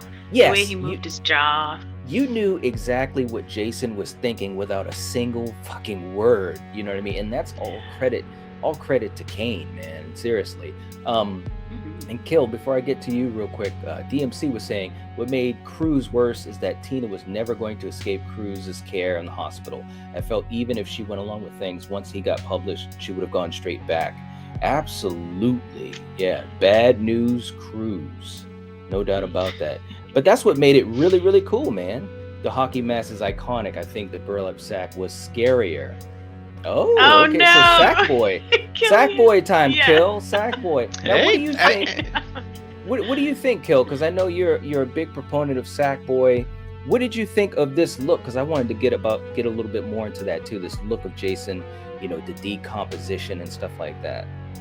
Oh, I loved it. And honestly, I don't know if it's the way Kane and his physique is. But he looks. I mean, he's a buff boy in this. He's a buff boy, and he's supposed to be more decomposed, but he's muscularly decomposed. I mean, right? He is. And I love the spinal cord look from the back. Because and you alluded to it a little earlier, Night. The money was well spent. Right. Right. From every angle, he looks cool. Right. From the back profile here, looks amazing and cool. From the front, looks amazing and cool. When he doesn't have the hockey mask on, he looks amazing and cool. So it's like, wow, they have you covered every angle and every composition. The money was well spent. And unfortunately, because Tina's whooping that ass, you're going to see all those different parts of him in versions. Right. So I salute you, Kane. You went through hell for this, but we appreciate you. Thank you for the art. Absolutely. Absolutely, man. Absolutely. Let's see. James was saying my favorite scenes when Jason killed Dr. Cruz for being a douchebag to Tina. Right. That scene. First of all, let's go back to Terry Kaiser. Shout out to Terry Kaiser. Bad news Cruz. Man. Coriander, that scene where he's running, we've skipped all over the place, but you guys know the movie, so we're just getting to high points. But he knows that something's up. He also had the newspaper clippings of Crystal Lake and so forth. So he knew that. He took the damn spike too when Tina first brought Jason back, and that's right. He was just sketchy from the beginning, man. That's right. And when they were looking for Tina, Dr. Cruz and Tina's mother, he was already about going back to the cabin. He didn't want to be in the woods. But that he even told her, "I'm leaving, and however you get back is up to you. I'm gone." Right. But what about that scene where he used her as a human shield, man? Oh man. Right?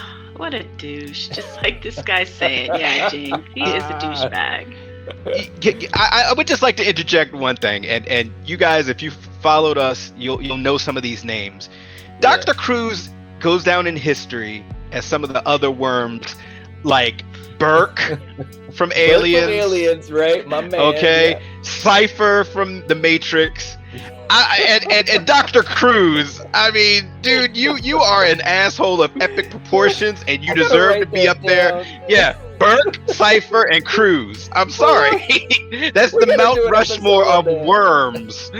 Yes, guys, let us know if you would like us to do an episode of like the biggest POCs, pieces of shit, or POS. Because I'm sorry, Dr. Cruz is terrible, Burke is terrible, and Cypher, but I'm sorry, I just needed to interject that. That was good, man. We'll have to do that for our new series, The Brass Tacks, man. That'd be good.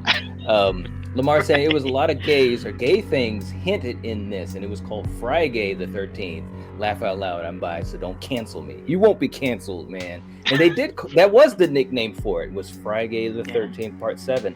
But I didn't have any issue with it whatsoever, man. Even as obviously as a kid, a lot of things go over your head. But even as I grew up, and even as an adult, it was like, hey, man, it's a good movie. It really was. It still is. Corey's saying, I love me some New Blood, right? And Corey, I'm telling you, man, I'm so glad that we got people here that are showing it some love because, and I know you know this, Corey, I mean, for so many years, a lot of people looked down upon it, and they weren't really, big Friday the 13th Part 7 fans, but I think it's a really, really good movie. It really is. It is. Yeah, absolutely. I mean, just think of like all the shit like we keep saying that Kane went through. That damn porch, what do I want to say? Roof came down on him. Yeah, the roof. He fell through stairs, electrocuted. He was put on fire. I mean, come on. This is crazy. Absolutely. And of course, things like the sleeping bag kill, the MPAA. I mean, if you ever, and you can find this stuff online, guys, but especially in the Crystal Lake Memories documentary, which all three of us have. We've got the book, we've got the DVD, or the Blu-rays, I should say. I've got it streaming. Like, it's ridiculous how many copies of this thing I have. But for Friday the 13th fan, personally speaking, just my opinion, it's essential because it really gives you so many behind the scenes things. But they talked about how this kill was so different, or I should say so much more extended. They had I think Kane said there was like 20 gallons of blood in the sleeping bag and all this type of stuff, and they cut it down to where what it is now, where it's a quick hit, the bag drops and you see her coming out of it. And he talks about how it's one of the few times where cutting the scene actually worked to its advantage. And I agree, man. It's a great, I know, Coriander, that's a favorite scene of yours, although like you said in part 10 they really ramp it up, man. But let's get to the Maddie kill too, man, because I just wanted to give credit. I don't have all the shots from the scene, but I want to give credit to the cinematography, guys. What did you guys think about this kill, the way it was shown?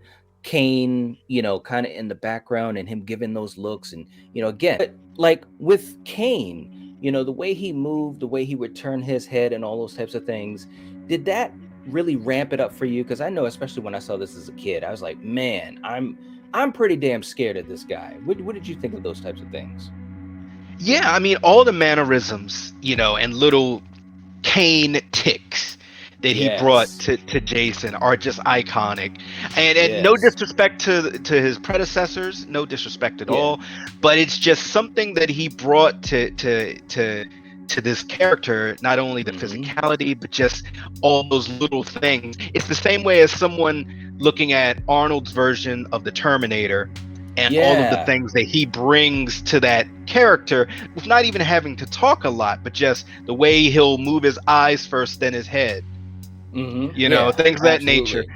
And Kane has a mask on the whole time. It's sort of like something Coriander said earlier, but you can tell what he's saying without him having to say anything, and that is scary, especially when he's stalking you. And it's like we can see things that the person on the screen can't. It's like, oh, good. Right. No, I was gonna say, the way he moved, the way he would turn, and he'd take that breath, and it's kind of like you could just tell when he was amped up. The only other portrayal, and I know you guys know where I'm gonna go with this, the only other portrayal that really gave me that oomph, like that, as far as physicality, was my boy Richard Brooker. Shout out, rest in peace to Richard Brooker from part 3, with that, what I'm gonna say, kill, with that crisp, that clean hockey mask, thanks to Shelley. And I thought Richard Brooker had some really cool physicality in his movements too. And I think Kane really even went beyond that. So when you had these scenes like with Maddie, like, it really, for me, it amped up everything. Coriander, what did you think of this scene? Because you had the thunder and lightning, and the camera work was really cool. Kane is looking through the crack in the wood, and I mean, it was great. I loved when that lightning's, because she's looking through the cracks, and then the lightning happens, and he instantly notices her, and it's just kind of goes like that. Yes. It was great. It just sucks that, like we all say, the gore got cut, and it's a bummer, but I mean, it is what it is. It wasn't right. It's not like my favorite kill, but it's not bad. Yeah, but I loved Kane's physicality in that scene as he's, walking. Yeah. She can see through the crack in the boards or whatever. Corey saying Melissa's death was so good, it tossed her ass across the room and went to business. Right, man? I mean, and when he did that, I was like, man, Tina and Nick, they're dead, man. Because literally, Kane is so big. And Lar Park Lincoln even said that Kane is so big, he takes up half of that room. and he was literally within arm's reach, you know, and it was just like, wow, man, it was really, really cool. But let's get to that part. Let's get to the final confrontation. And I was saying this to Coriander because, you know, we watched this again just to kind of get that full vibe on the movie. But you had a really good Friday the 13th movie, right? You had good kills, you had a good cast, you had great makeup effects, practical effects. Kane Hodder's bringing the physicality, right? But then you had like a whole, I don't know, what, 15-minute or so segment where it's Jason versus Tina. It's like, yes, you know, Kill, that scene that I always love. You know which one I'm talking to. I love it so much. I put it in our intros when she walks into the road and the camera is facing Kane and he's just standing there like, what? And it kind of goes like, dun, dun, dun. I mean, tell me what you thought in that scene, man, because I just thought, number one, it was so cool, and what a way to showcase Jason. Yeah, I mean, man, you know, in a way, it for me, it felt kind of like I was about to watch a main event. You know, like Yeah. I should see corner. like a yeah in this corner From Camp Crystal Lake, Jason Voorhees. Yeah, like I mean, it just looked like, oh shit, it's about to go down. You know, Yeah. because you have this character who has these powers, but she still can't fully control them. But it's almost getting to that point where she has no choice but to finally kind of have a rumble with this guy, a showdown with this guy. And you know, nothing on earth is gonna ever scare Jason. It doesn't matter who you could be. Piss Freddy them off. Krueger, yeah, you could be Freddy, you could be Tina. It doesn't. You could Tommy. It doesn't matter. He's gonna come at you with everything he's got.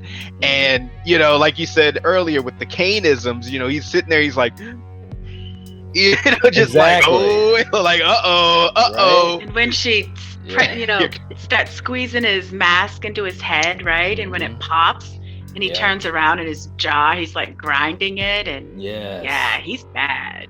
Yeah. And with that look, he's like, yeah, you ripped my mask. What? Like, okay. And credit to John Carl Buechler again, the director, because he told Kane, he said, you know, I want you to kind of move your jaw a certain way and really getting into it. Great scenes, man. Great scenes. I want to back up too, because look at this. Kane is literally Kane is literally like having a party with these guys. It's like, what's gonna happen? And also credit again. I want to back up too. Again, I thought Laura Park Lincoln was so good as Tina. You've got that wonderful axe death, and poor Melissa. I mean, she had no clue, you know. Poor Melissa, look at Yeah. the look on her face was like, oh shit. Yeah, you should have listened, bitch. Oh, Melissa was misunderstood. That's okay, Melissa. I got your back. Right. And I mean, look, man, Tina was putting some work on Jason, okay? Like, seriously, the stunts they did in this movie, these were the most stunts ever in a Friday the 13th movie. And of course, we got to talk about the fire burn sequence, Coriander, which it's well documented. We all know that the Kane Hodder, you know, he obviously had a career as a stuntman. As a matter of fact, that's why John Carl Buechler wanted him for the role, because he knew that not only was Kane a good stuntman, but he was a stunt coordinator. He had a great physicality, and he really took it to those levels. Like, he did not phone in performances, and I think it was a great call. But Kane had an accident with a fire accident years before this, and he has burns. You can even see that on his neck and his body and so forth. So when they did this scene and he said, yeah, I'm going to do the fire burn, at the time the longest fire burn sequence on film. I mean, first of all, it looked amazing. What did you think of it, Coriander? It looked so good, because usually, you know, when these people are about to get burned, you can kind of tell with what they're wearing. It looks different. They look bigger. Right. It just looks different. And with this, you couldn't really even notice, you know, how they did it. And I thought it was incredible. It's one of the best burns, at least for me, because it looked so real. It did. It really, really did. And Frenzy was saying that Dr. Crew's death is the most disappointing of the whole series for me, right? I know they cut away from it, although I've seen I've seen the the uncut version of it, and that would have been a nice one to have, man. Because even Kane Hodder said, he enjoyed doing that kill. Douche, yeah. Yes. Yeah. Absolutely. Steven saying that there's no reason these studios should not release the director cuts of all these films on Blu-ray.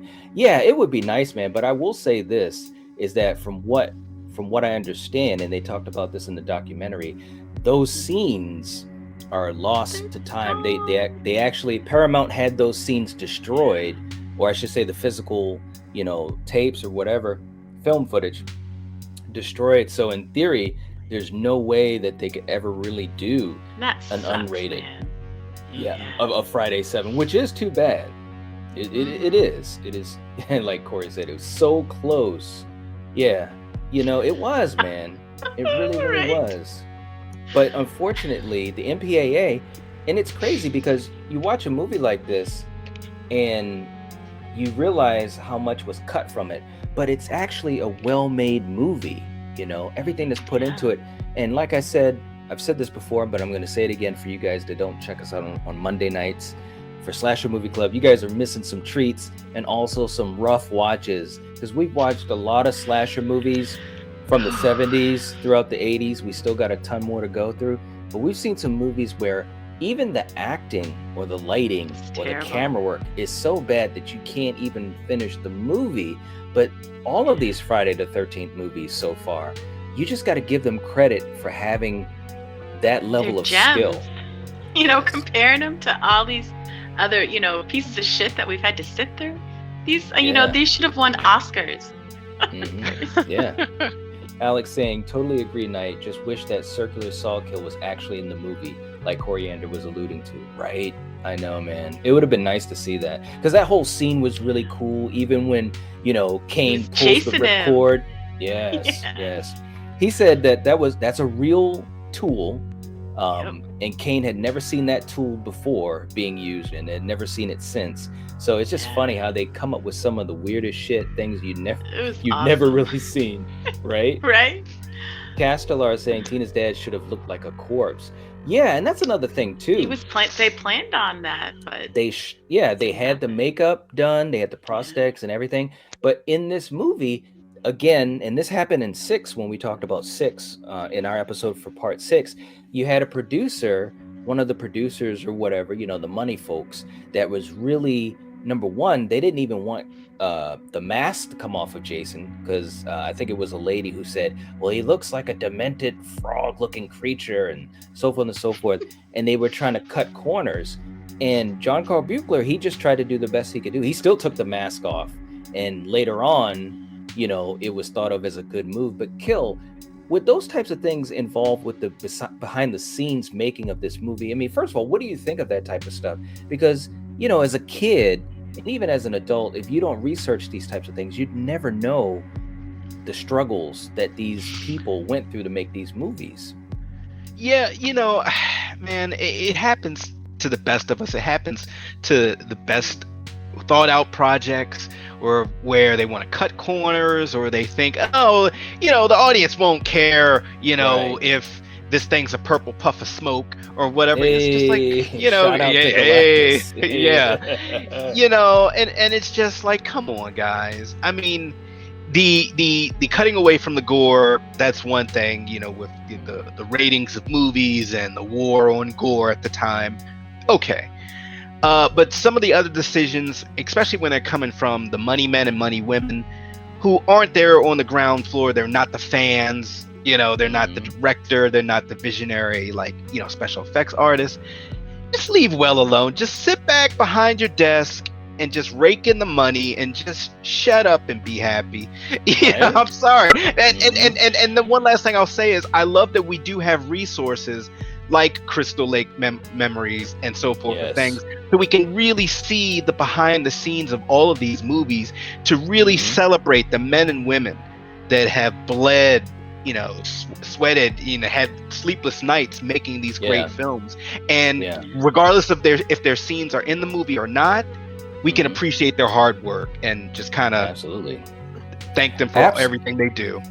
Absolutely, man. And I have an upcoming thing that I want to do. Hopefully, we'll get a chance to do it, which kind of ties into exactly what you're saying, Kill, because for all of us here, most of you guys in the chat, maybe all of you, when you have an appreciation for these films that is worth a lot of years of your life, I mean that shows something. Whether it's a franchise or a particular movie or a character or whatever, an actor, whatever it is, and it is something special, and especially when you can find something that you connect to. But again, a lot of hoops that they had to jump through.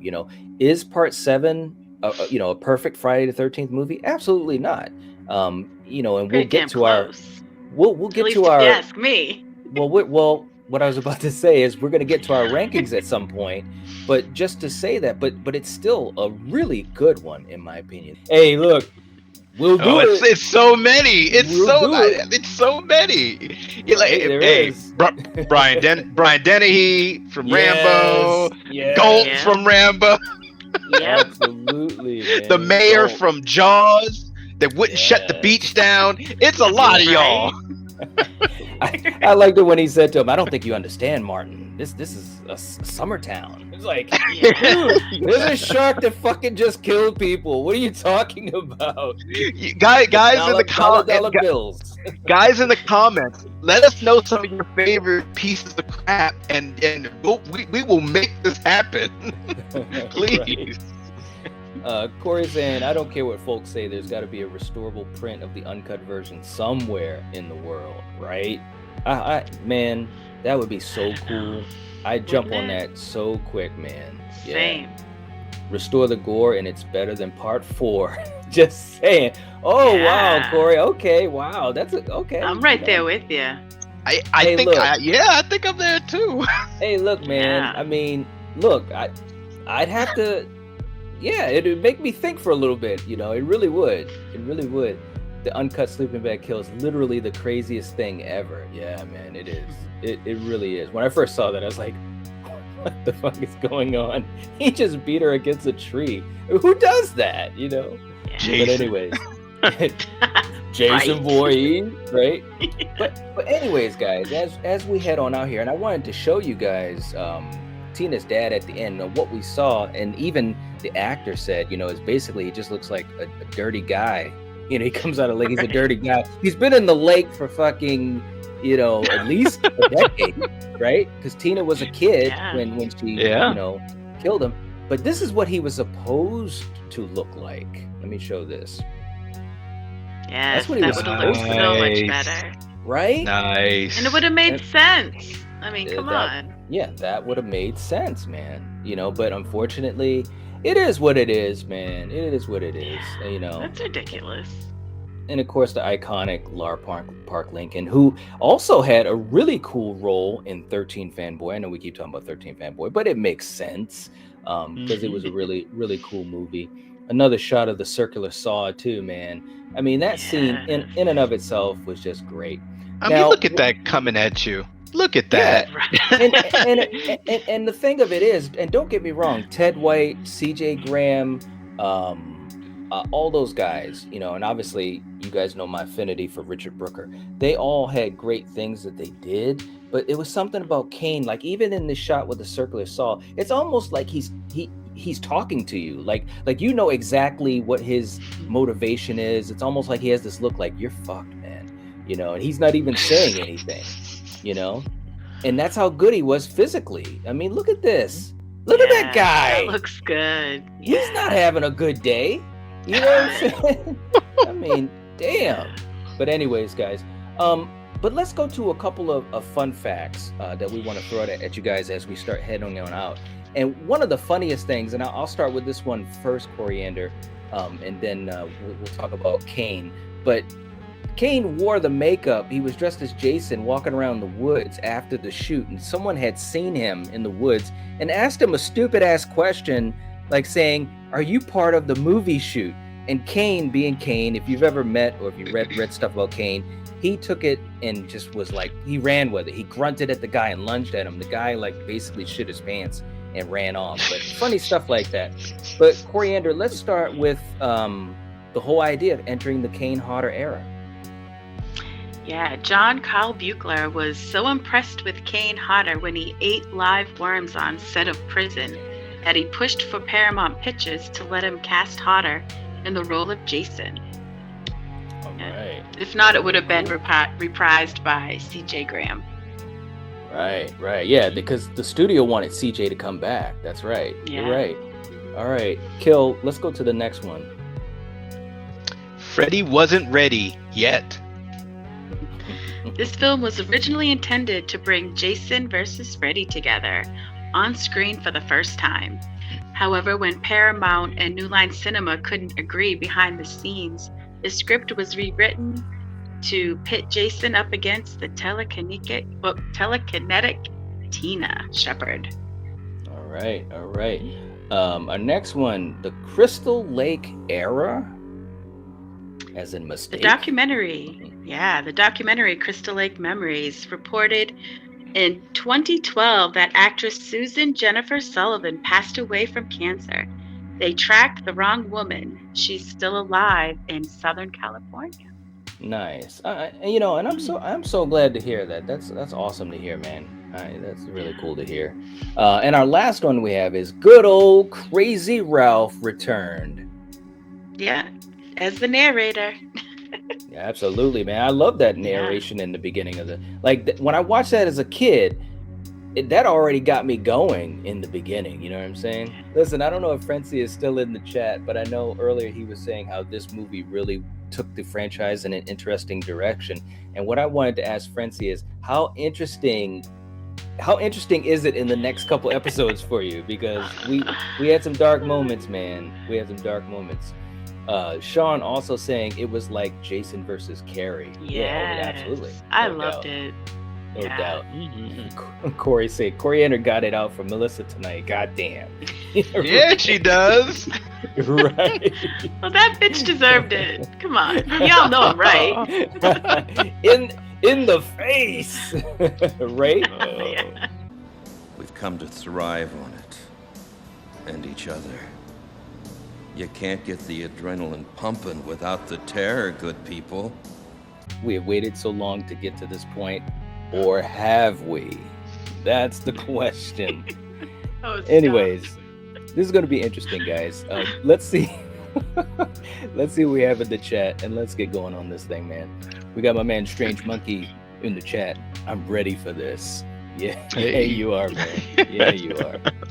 Steve is in the chat. Get it up. Emil saying, one of the best, worst ones. I love this movie. So much shit was all over. That's a good way to put it. Yeah, that is a great way to put it. But anyways, Kill, let's start this thing off. What are you thinking about in the beginning of this movie? Yeah, I mean, the start, you have that very 80s, kind of feeling song, intro song, which is awesome. And they're showing all of New York. They're showing the gritty 80s New York, and it looks so cool. And we see almost none of that in the movie. We see the New York docks. We see a few alleys. We see the sewer.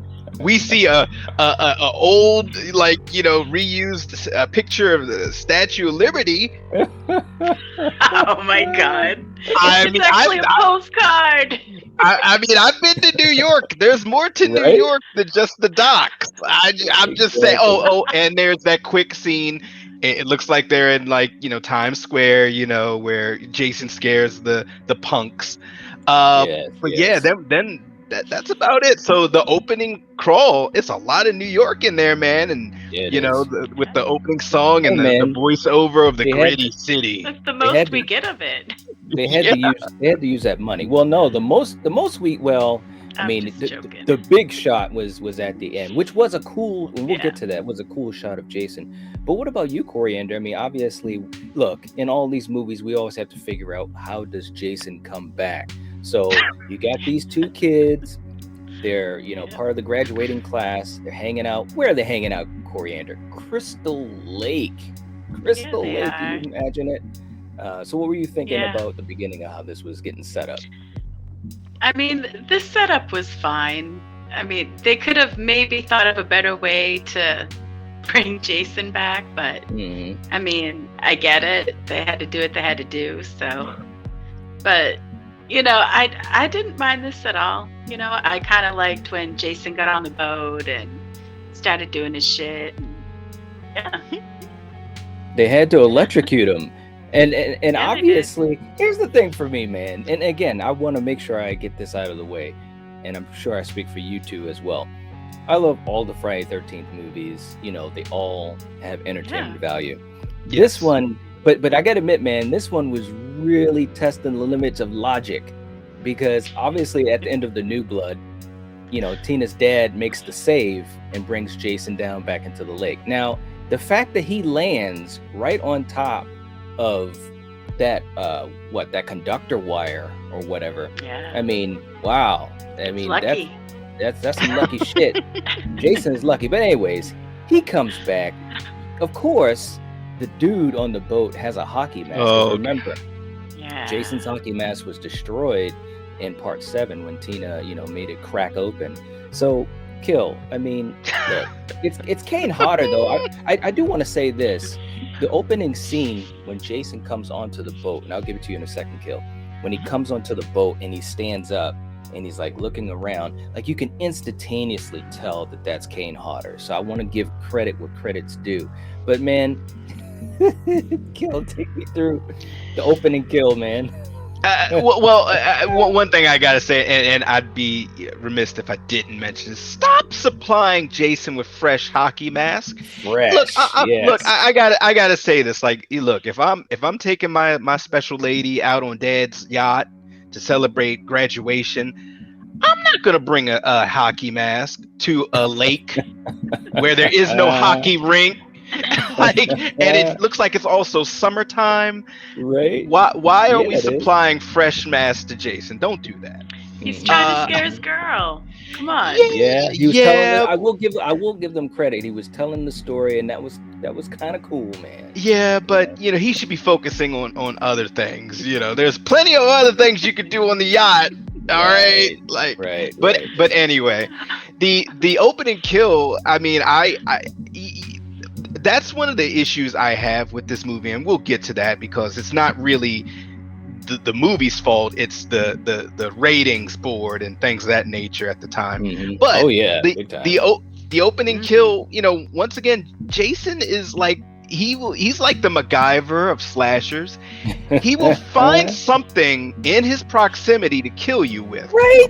A broken mirror, a spear. What the hell is the spear gun? Like literally just begging Jason to pick it up. Like, please pick me up and use me.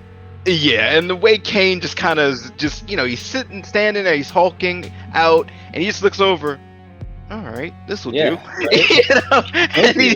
And then he just kind of shoots a warning shot, like, "Hey, and he hi, missed. Mr. Happy is here." But that was crazy though that he missed. I was like, wow, he usually is dead center, right? Mm-hmm. Yeah. But it I don't know what's worse, him missing or him taking the actual gun and just shoving it through the guy. Right. Like just the blunt end. I'm just gonna pierce you with this. Mm-hmm. And then he's like, okay, so I missed. Let me take this for later. No, go ahead. I was gonna say, I'll tell you what's worse is the fact that she didn't jump off the boat. That's what's even worse, right? I mean, seriously, for you guys in the chat, tell me the truth. You got Jason Voorhees on the boat with you. The boat is only so big. The boat is finite, right? Anywhere off of the boat. And the shore's pretty close too. Exactly. Anywhere off of the boat is infinite. Where are you gonna go? Maybe she didn't know how to swim. Man, you learn how to swim just like Rennie had to learn how to swim in this movie. That's what you did. Right, Coriander? I mean, tell me, man. Seriously. Yeah, I wouldn't stay on the boat and hide. Hell no. Right? Because I take my chances in the woods. Yeah, and you notice when Jason got done with the dude and he came out, he didn't really look in the lake. He was already like, "You're gonna make this too easy for me," It's like, come on, man. Yeah. Toronto Freddy was saying, Jason. Why did they replace it with that so hokey? Yeah, I think they were definitely having some fun with this movie right from the beginning, like Killian was saying. It's like, I don't know, man. They just figured, hey, let's just be real about it. This movie's about Jason Voorhees, so It is what it is. But Coriander, you know, we get done with that kill and it's over, and we start to meet the cast of this group from, I believe it's Lakeview High. They're graduating and they're taking a cruise to New York. What did you think of the cast and how we started to get introduced to this group of people in this Friday 13th? I mean, this it's an interesting concept, you know, class trip on a boat. I mean, that's pretty cool, you know, better than where I went for my class trip. So, but in the cast, I mean, it's just a bunch of kids. I didn't really have any favorites. Well, obviously, the boxing guy. What the hell's his name? Julius. Yes, man. Julius. He was great. Just because, when have you ever seen anybody box Jason? I don't think exactly ever. Yeah. So it was. I think he was probably one of my favorite ones out of everybody. Absolutely, man. But the Absolutely. cast was okay. The They were cast fun to was see. good. Yeah, it was nice to see him get killed, but the gore. I mean, when the captain got his throat slit, that was like terrible. Absolutely. They should have had a little blood, but there was nothing. They should have, but that's a whole. We'll get into the MPA stuff too, man. That was some crazy stuff. All right, Kill. I'm telling you, man, this movie had like some of the biggest ups and downs of all time.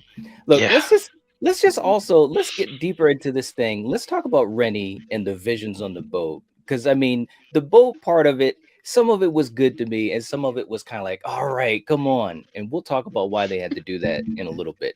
But tell me what you thought of Rennie. She's the final girl. She has hallucinations of friggin' little Jason. So, I mean, there he is. you know, I don't know if they were just trying to kind of ride on the whole waves of, you know, kind of the last movie with Tina. You know, like having some sort of special power. Now, obviously, Rennie is, you know, she's not, you know, doing the X-Men thing, you know, beating Jason up, but she has these visions, and some of it you can't tell, is this really happening? Is this in her head? You know, what's going on? You know, why is she seeing visions of like kid Jason and things of that nature? Yeah, you know, it's funny for me, and I'd love to know what you guys think. I didn't think all that was needed. I really felt that like they just felt we need to put some sort of semi-supernatural element other than zombie Jason in here. Well, I'll tell you why I think they did it, and Coriander, then I'll pass it on to you to see what you think about it. I've got one word: Freddy. I think they were definitely feeling, you know, the competition, because at that point, you know, Nightmare on Elm Street had really risen to the top of the food chain, and I think that they saw this as a way to add more fantastical elements into the movie. The director even talked about that, Rob Heaton, you know, that he was very not obsessed, but he was very interested in the whole mythology of Jason Voorhees as a child and what that meant. What do you think about that, Coriander? Do you think that they were trying to kind of get that inspiration from the Nightmare on Elm Street series? You know, maybe, perhaps, you know, I don't know, because they were, what was it, Dream Child? Was that out around the same time? Yeah, they had just, right? I think we had just gotten the Dream Master, which of course at that point was one of the highest grossing horror movies, you know. So I think so that's maybe.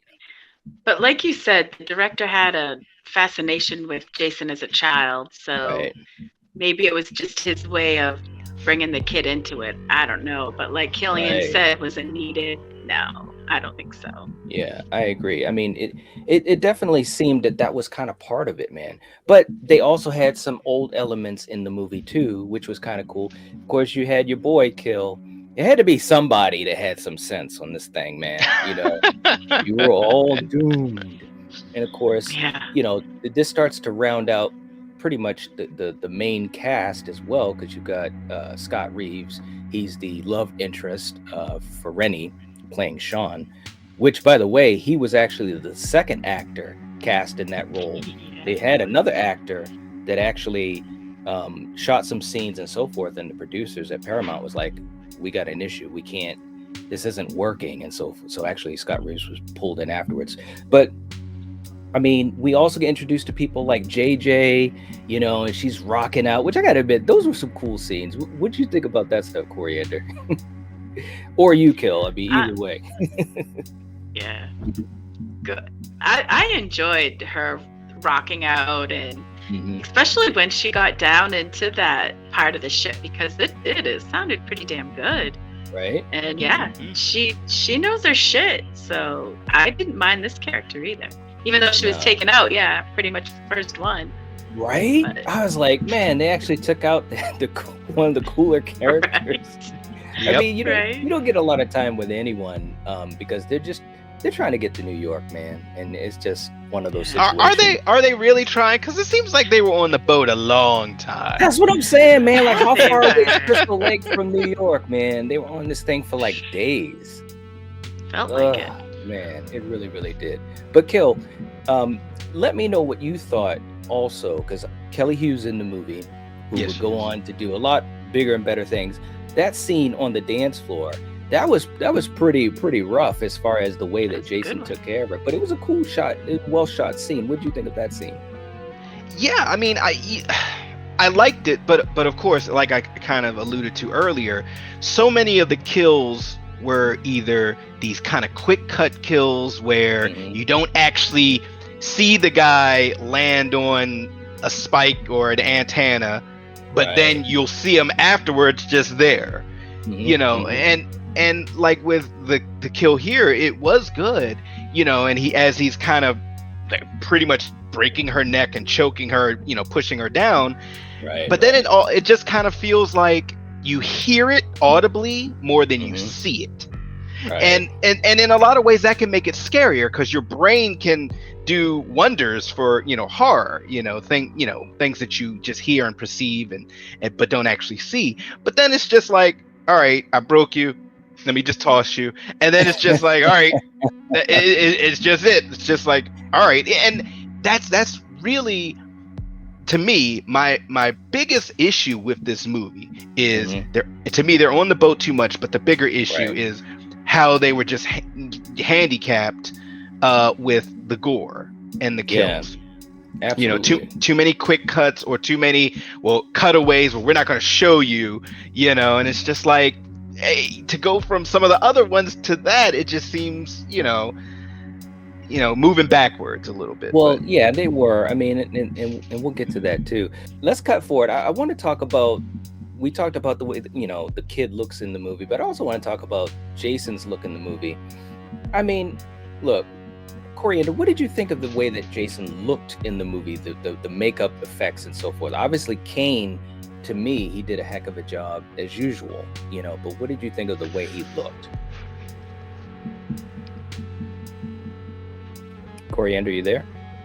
Oh, hey, okay, what were you saying? I'm sorry. No, I was saying, what did you think of the way that he looked in the movie for Jason, the makeup effects? Yeah, okay, well, I didn't like, you know, I get that he was in the lake, but I don't understand why he was so wet and why he continually just stayed, you know, had that wet look. It wasn't the best, you know, but I love Kane as Jason, and I'll always say that. Right. But yeah, in this one, I mean, he did great, but I didn't really care for his look. No. Yeah. What about you, Kill? I mean, put it this way. you guys, if you've been following us, you know, pretty much the last movie, that's my favorite look for Jason. And I'm talking about the Jason where he's, you know, zombie, you can see the spinal cord, he has the chain around his neck, you know, he looks badass.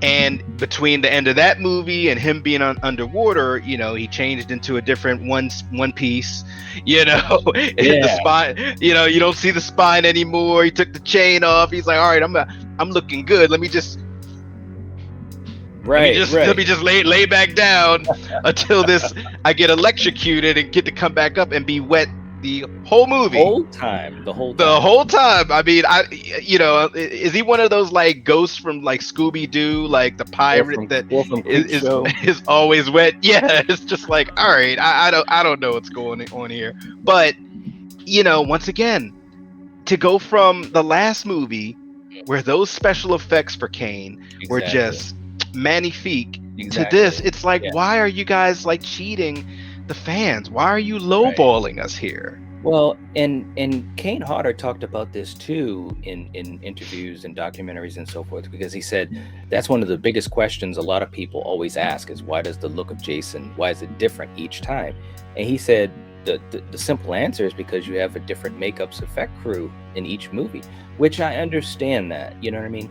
But it's just too bad that they didn't try to, I don't know, make it a little bit closer to what we had seen before, because arguably, and I agree with you, in part 7, that was some of the best makeup effects in the whole franchise.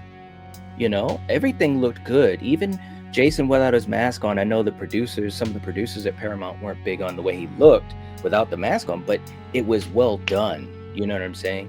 And then you have this movie, and we'll get to the ending of it, which is a story unto itself, and it just doesn't match up, in my opinion. It really, really doesn't. But anyways, we'll get back to that. Coriander, let's get to some of the other scenes. Obviously, these two, they had a pretty good connection. I don't think it was anything too special. What do you think about them as a couple? And I thought, it's young and fresh, so it's in its innocent, sweet mode. I think they're a cute couple, so I didn't mind, these guys. Yeah, and of course, we gotta kill our boy. We gotta love Peter Mark Richmond as Uncle Charles. He literally was that guy throughout the whole movie. Like every time he was on screen, it was either funny or kind of like, get the hell off the screen type of thing. But he was memorable. I will say that he's a character that was very memorable in this movie. What do you think about his scenes, and especially the scene with Tamara, where she basically lures him into, making sure that she doesn't get a failing grade and all that type of stuff? The one thing I'll say about the Friday the 13th movies is they got the smarmy guy in the suit down by pat. Right? Like between this movie, the last movie, or even like the sheriff that didn't believe Tommy, the guy in the suit, or the guy in an authority figure, the older guy who's of an authority figure age. Yeah. They're always a great asshole. And this guy is no different. I loved every scene he was in because I knew he was going to say some messed up stuff. Right.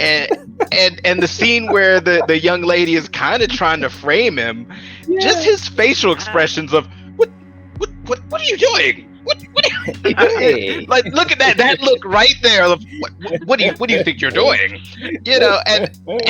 It was just perfect. I love this dude, and like he looks like the perfect villain. Right. Look at that face and look at that suit. That's a villain. Yeah. And he looks like the guy who would throw his niece into the lake when he knows she can't swim. Right. Definitely. Right. Yes. Or he would hold you in front of himself so you get killed by Jason and the circular saw. Like, nope, you stay right there. Like, shout out the Weekend at Bernie's. Shout out the Weekend at Bernie's. Man, Uncle Charles, he was bitching the whole movie, man. He just wouldn't let up. But anyways, he was a memorable character. And of course, you have that scene afterwards when Jason is coming after Tamara. And that was, I will say this, the MPAA, once again, really kind of messed up things as far as the kills in this movie, which was too bad. It was an okay scene. I did like the way that Kane punched the mirror. He looked like he was probably pissed off because he knew the MPAA was going to cut the scene, because he punched that mirror with some necessary violence, man. But anyways, these kills were definitely neutered more than they were in part 7. It's like, it's just almost unbelievable. We have to have an episode where we just talk about how the MPAA really changed the trajectory of a lot of these horror movies, Real quick, Anthony was saying, I'm from New Jersey. You can get on the ferry and get to New York in a matter of minutes, right? Nice. It's true, man. Oh, man. It is a big difference between New York and Vancouver. I just want to put that out there because I've been to New York. Yeah. Toronto Freddy saying, I don't like Jason's drastic look change from 7. Yeah. It was very different. It really, really was. And again, I guess you could suspend disbelief a little bit because he's down underneath the water. I think it's at least a year after the events of 7. Yeah. So obviously there's going to be some decomposing and stuff like that. I get it, but I just wish that they could have nailed the look a little bit differently, you know? And DMC mentioning one point that I do agree with, the little bit of character development with Sean and his father, the Friction, the captain of the ship. Mm-hmm. And I think it's too bad they didn't go into that a little bit more, you know what I'm saying? Because I think that would have been some interesting stuff. But anyways, it is what it is. So Jason's killing people on the ship. We got to get to New York, Kill. And sooner or later, that's got to happen. Your boy, he gets electrocuted after he finds JJ. And it's like, man, you know, everyone's getting aced out. They did have that cool scene where they showed the captain and his first mate getting killed. And it had really cool lighting and stuff. And it's like, you know, it's too bad we didn't get a little bit more of that. I think that's kind of what I'm trying to say, is that I wish there was a little bit more oomph in the boat scenes, because they had to have the boat scenes. It was all about budget. They didn't have enough budget to shoot this movie in New York like they wanted to. At one point, the director thought that they were going to do 50% on the boat, 50% in New York, and then all of a sudden it came down to about 25% in New York, and even less because they shot on location in Vancouver and just had, I think they had 1 week in New York to shoot that scene where you have Kane right in the middle of Times Square and so forth. So anyways, they got to get off this shot too. It's a fantastic shot. I love that shot. It's one of the best shots in the whole franchise, and well worth the money they spent. But here's my other thing too. They're on this boat for a long time, Kill, and you have Jason who hits the fire alarm. When there's a fire, you have this scene where Jason literally hits the fire alarm. There was some hokey stuff in this movie, and not to mention, Jason was teleporting the hell out of this movie, man. Knight, I hope you don't mind me interjecting, but I was about to say, not only does he teleport, he teleported up a ladder. He teleported up a ladder. So not only was he teleporting, he teleported and then climbed a little bit and got a guy. Yes. And I'm like, look, man, come on, man. Kane, you can't move that fast. Come on, man. Yes, he can if it's magic. Yes. Coriander, be honest. And Stranger Monkey saying Uncle Charles stole the show. He really did. Yeah, he did. Coriander, be honest, though. What did you think about this teleportation stuff? Come on, man. What can I say? Jason's just good, you know? He can do anything. What? Come on, man. There's nothing we can do about it. It is what it is. It's definitely noticeable. It's something that you can't Coriander say isn't happening. I just gotta say, I salute you. Are ride or die. I salute you. Look at the symbol on her hat. Look at this guy. That's right. This guy's like, thanks, Coriander. Thanks, Coriander. You're welcome. Right? I gotcha. He's like my number one fan. You know hey, look. This is what he said. He's like, you don't care what I do as long as I do it. That's right. Listen, let's be real though. Now, Jason has always had some moments where he's teleporting. We know that from the very beginning. Even Pamela did. Okay, no problem. Matter of fact, even the reboot addressed that issue specifically by showing the underground pathways, the trap doors, all that type of shit. But man, come on, man. You gotta edit a little bit. You gotta make it a little bit more believable. Because like you said, Kill, that scene when he climbs the ladder right before they have to leave the boat, it's like, there is no way. I mean, come on. Like, for real. But we gotta get off the boat. And they've been on this boat for like 8 years, right? So then they get onto the emergency boat. And then the way the movie is shot, guys, seriously, they're on this boat for a long ass time. I mean, and they got the mist all around them. Like I said, this movie, you can have fun with it, and there's a lot of fun stuff in it, especially, you know, a lot of the scenes with Kane in it. But Kill, the way they edited this, I just thought it didn't line up to part 7 as far as the level, the expertise level. What do you think about stuff like that? Oh, definitely. Because there are you know, just mistakes here and there, and some are forgivable and some are kind of cringeworthy. Right. And you know, and you know, when it got to the point where they're in the you know, the escape ship, or you know, the little one, it's nighttime.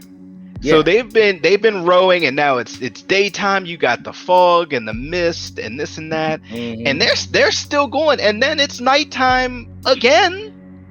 When look, am I Coriander? I know that. Hey, he's our boy too. But right? Am I lying? Okay, because then it's night. Right. Okay, so either they've been rowing for like a day and a half or whatever, literally. But it's nighttime again because there you go. Oh, there's the Statue of Liberty. We in New York. And then your boy, hey, look, and I love Julius.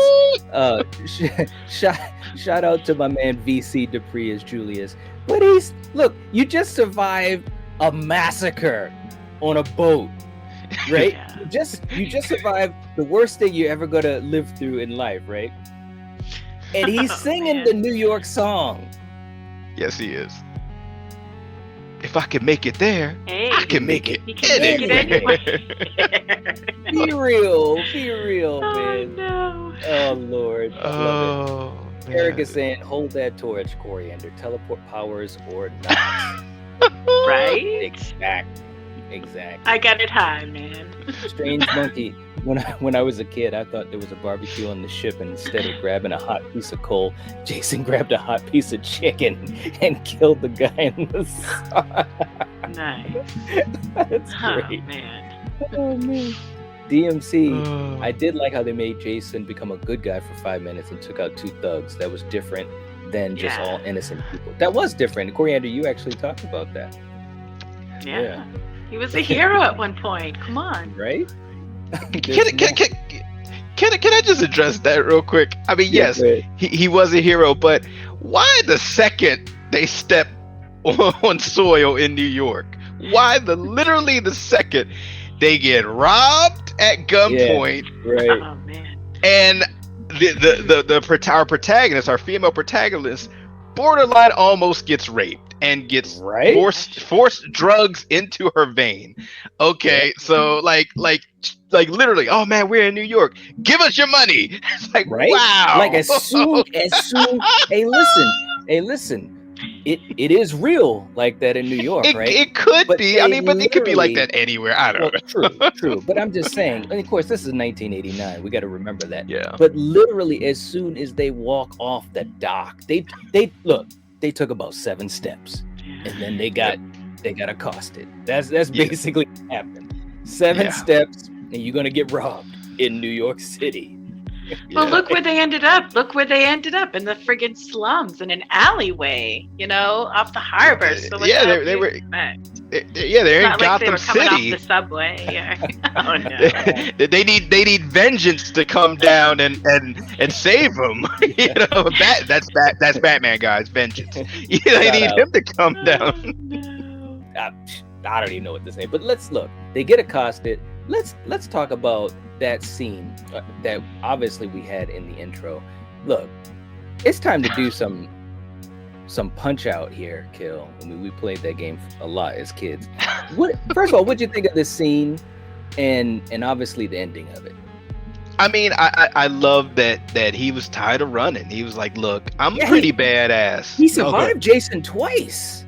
He survived Jason twice. But okay, did he really, or was Jason just like, I'm tired, just go in the water, just go, because Jason could have done a million things. I mean, Coriander's boy could have just crushed his head, broke him down like Kelly, who he's just like, look, man, I'm just tired. Just go take a dip. Just go take a dip. Right. I'm just like, really? Like, what?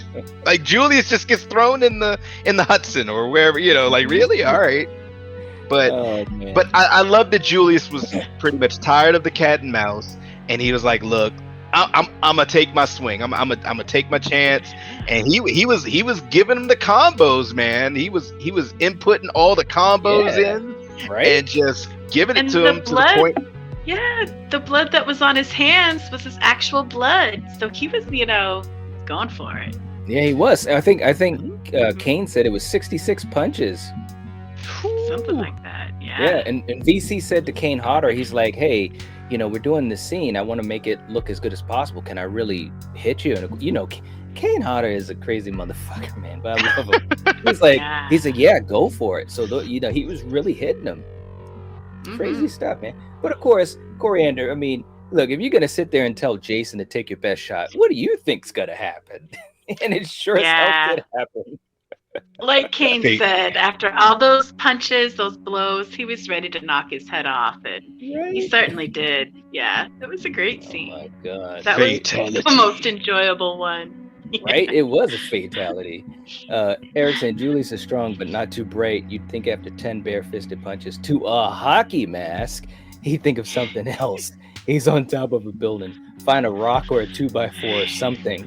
Exactly. I was like, come on, man. And Michael Myers could take a few fighting lessons from Jason. I don't know, man. Michael faced off the whole town of Haddonfield, man. But hey, I know what you're saying. There's somebody else that faced off. What? Buster. Oh God, stop it. Buster. Hey. Buster would have been more creative than Julius. Julius. Oh no! Yeah. Come on. You have a hotkey for that? Dude, hi, Katie. I can look at Katie all day, but Buster, really? Come on, Buster. Why? Thank you. Never forget. Never forget. All right. So look, man, we're having a lot of fun with this, but let's look. That scene that Coriander was talking about, Coriander, I'll let you take this, where they basically spent all of the budget when they literally had a crane. I think they said they had a crane shot 50 feet up in the air to show all the magnificence. Really, the main time you see New York. What did you think of this scene? And at this point, obviously, because they also killed Uncle Charles with the toxic waste, which was a ridiculous scene. But right now, the only people left is Rennie and Sean. So what do you think of this scene? And tell me what you thought of it as far as Kane being in New York, real New York. Yeah, this was so cool. Like, this made all the other shit worth it. Because we finally see him in New York. And I mean, he's in the subway, he's walking downtown, smashing these punks' radio. Yeah. So come on. Yeah. It was great. And I loved all those scenes. Yeah. All the scenes in New York were so cool. And it's just such a bummer that the budget didn't allow for this to happen, because this is one where they should remake and do it over and do it the right way, because it would be awesome. That's a good point. That's a good point, actually. And I didn't even really think about going down this road, but let's take a second, and Kill, you can jump in too.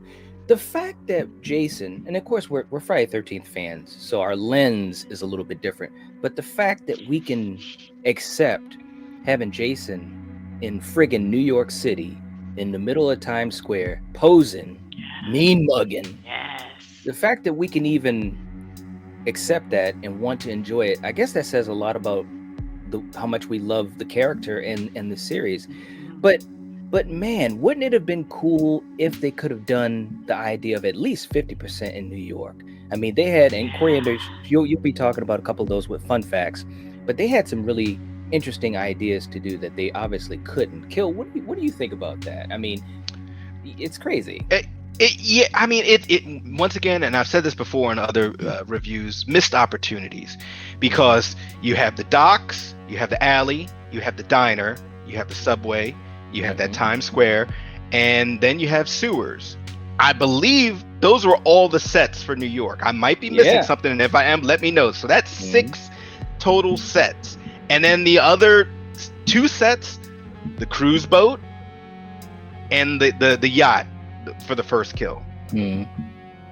I mean, in the car that the Rennie is driving in with the lady coming to the dock.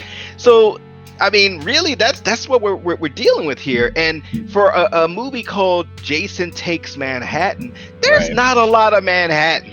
It's like Jason takes the boat, Jason takes the docks, Jason is hanging onto the little boat for a day and a half. Right, that's what I'm saying. Like what was he doing? Was he hanging onto a rope? He was zombie walking on the ocean bottom. Come on, guys. Was he zombie walking, or was he holding on to the boat as they were doing the work for him? Right? Yeah, they were dragging him. That's why it took so long. But yeah, I mean, I would love to see this redone because it's missed opportunities. It's a fun movie. The premise, the title of it is fun. The opening theme and the voiceover crawl is it's all fun. But just you guys spend the money. Don't be tight with the purse strings. Yep. Real quick, Videodrome in the chat. What's going on? Saying I adore Jason Takes Manhattan the way it is. I'm not saying it should have stayed this way, but I just cannot imagine Jason is a tourist. The movie. That's true too. It is a tricky balance. He wasn't acting like a tourist. He was there kicking ass. He was going into a diner, not giving a shit, just looking to kill these two. So, but I think the idea of the comment though is like how realistic how much New York do you need, right? And how much are we gonna watch Jason walking around the streets, stalking Rennie and Sean, you know what I mean? So I get it. I get it. It's a tricky balance. The concept is great though, and the marketing for it was great too, because I remember seeing that teaser trailer where he turns around and the people are screaming and they're like, New York has a new problem. As a kid, I saw that and I was like, what? I can't believe it. It's so cool. As we get to the end here, the bottom line is that they're going to be in a tunnel and Rennie has to face her fears, Coriander. That's basically it, because as we found out in a flashback, she was pushed into the lake to learn how to swim by good old Uncle Charles. And she saw Jason, or at least a vision. Jason pulled her under. That's right. And he told the story to her as well about Jason, which I will say this just came to my head and then I'll let you jump in. That did make his character make a little bit more sense, because the whole movie he was that traumatized her, man. Well, no, I'm talking about Uncle Charles, because the whole movie he kept saying, this Jason stuff is ridiculous. Stop talking about Jason. Stop talking about Jason.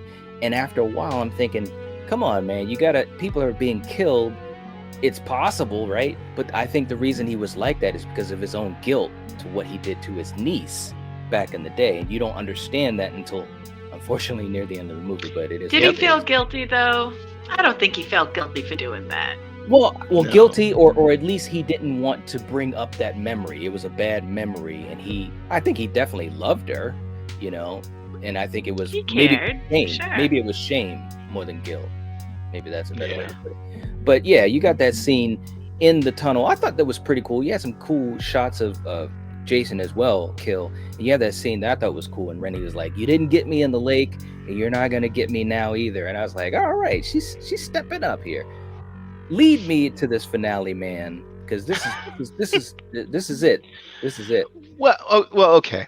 So they end up in the sewers, and there's a sewer worker there that's conveniently letting them know, like, hey, you guys better get out of this sewer, because at midnight on the dot, it fills with toxic waste. Right? Is this Teenage Mutant Ninja Turtles or something? Because like the sewer fills with toxic waste. The uncle gets killed by a toxic waste barrel that's just behind a Denny's. Like, what the? I was waiting to see Toxic Avenger, man. Exactly. Right? Look, with a dead rat in it. Look. I know that the New York sewers, has Beauty and the Beast down there. You got the turtles down there. You got the Rat King and the Morlocks. You got a lot of stuff down there. I know that, but toxic waste just sitting. Just in a barrel. Just, hey, I'm gonna kill this guy by this barrel up here, but that's neither here nor there. Right. So now, okay, they're stuck in the sewers, and Mr. Happy is just down there, like, what's it gonna be? Like, I mean, and they kind of have their little standoff, and of course, she's taunting him. You didn't get me in the lake. You're not gonna get me now in this. And he's like, oh really? I'll show you.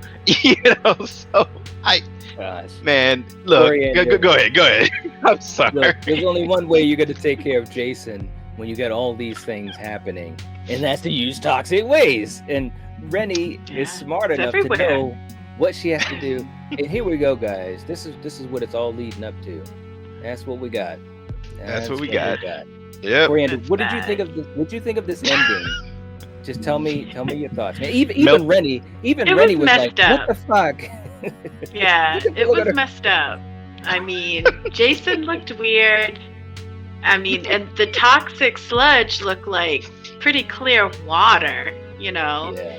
And the fact that he turned into this kid again, this normal looking boy, it's like, what the fuck is going on here? So, yeah, the ending's kind of whacked, but hey. There he is. What can I say? There he is. Right? There right? It's like, what's going on? And look, when I saw this movie as a kid, even myself, I was like, wait a minute, what the hell's going on? What the hell is going on? I was just lost. It's Rennie. I bet it's those drugs. She's coming down off those drugs and she's seeing shit. That's what it is. She better be seeing shit. She was getting high. She was already high. She got it. Right? By the way, I said this to Coriander. Let's talk about this for a second, Coriander. Like Ronnie Yu, when he did Freddy vs. Jason, and we'll talk about that when we talk about the episode, but I just want to do a quick tease. He talked about how supposedly the studio wanted, a more a bigger difference of a look between Jason and Freddy. And so that was one of the reasons why they went to Ken. He's a stuntman as well. But Ken is not that much bigger than Kane. He's taller. He really isn't. Yeah. But he's not like a giant to an elf. I mean, what did you think about that, Coriander? I mean, because that scene, they were basically toe to toe, and Kane just tosses him. And he tossed him like nothing. And if they were like standing like ass to ass, he's only probably like an inch and a half or so taller than Kane. So maybe two, yeah, the fact that they didn't, use him is for me ridiculous. Yeah, that Ronnie guy didn't know what the fuck he was doing. Yeah, we'll get to that pretty soon.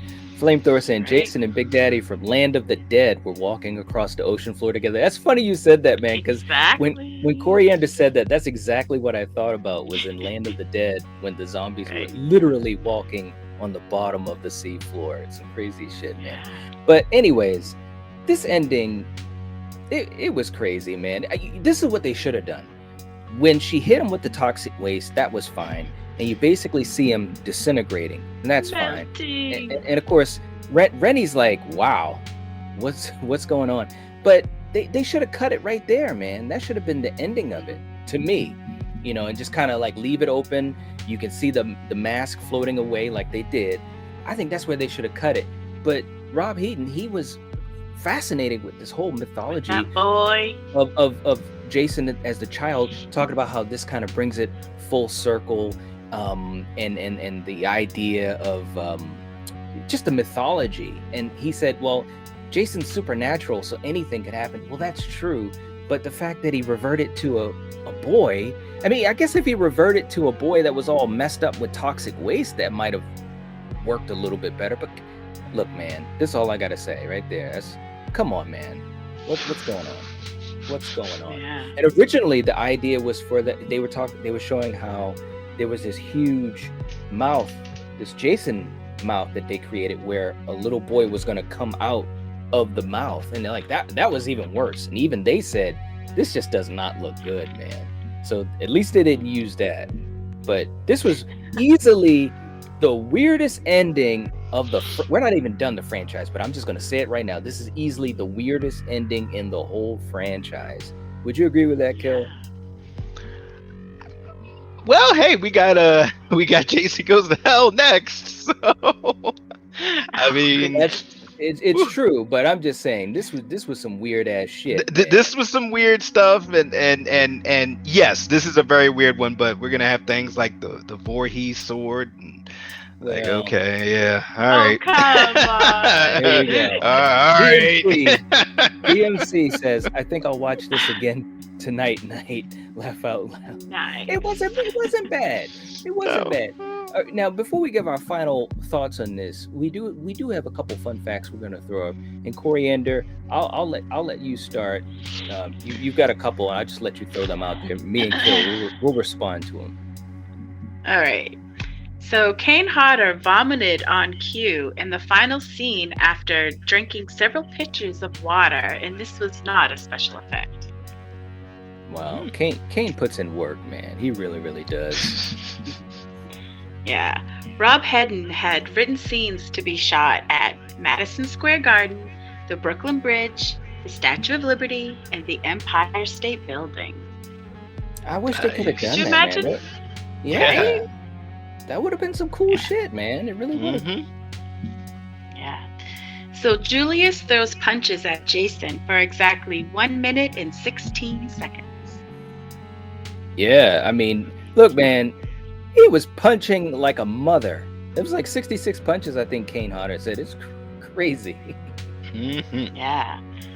This scene in which Jason kills Eva in the disco took over 14 hours to complete. Wow. Yeah, Jeez. and that was the first strangulation in a movie. So, at least one of his. Yeah. And when he threw Kelly Hugh really hit the ground.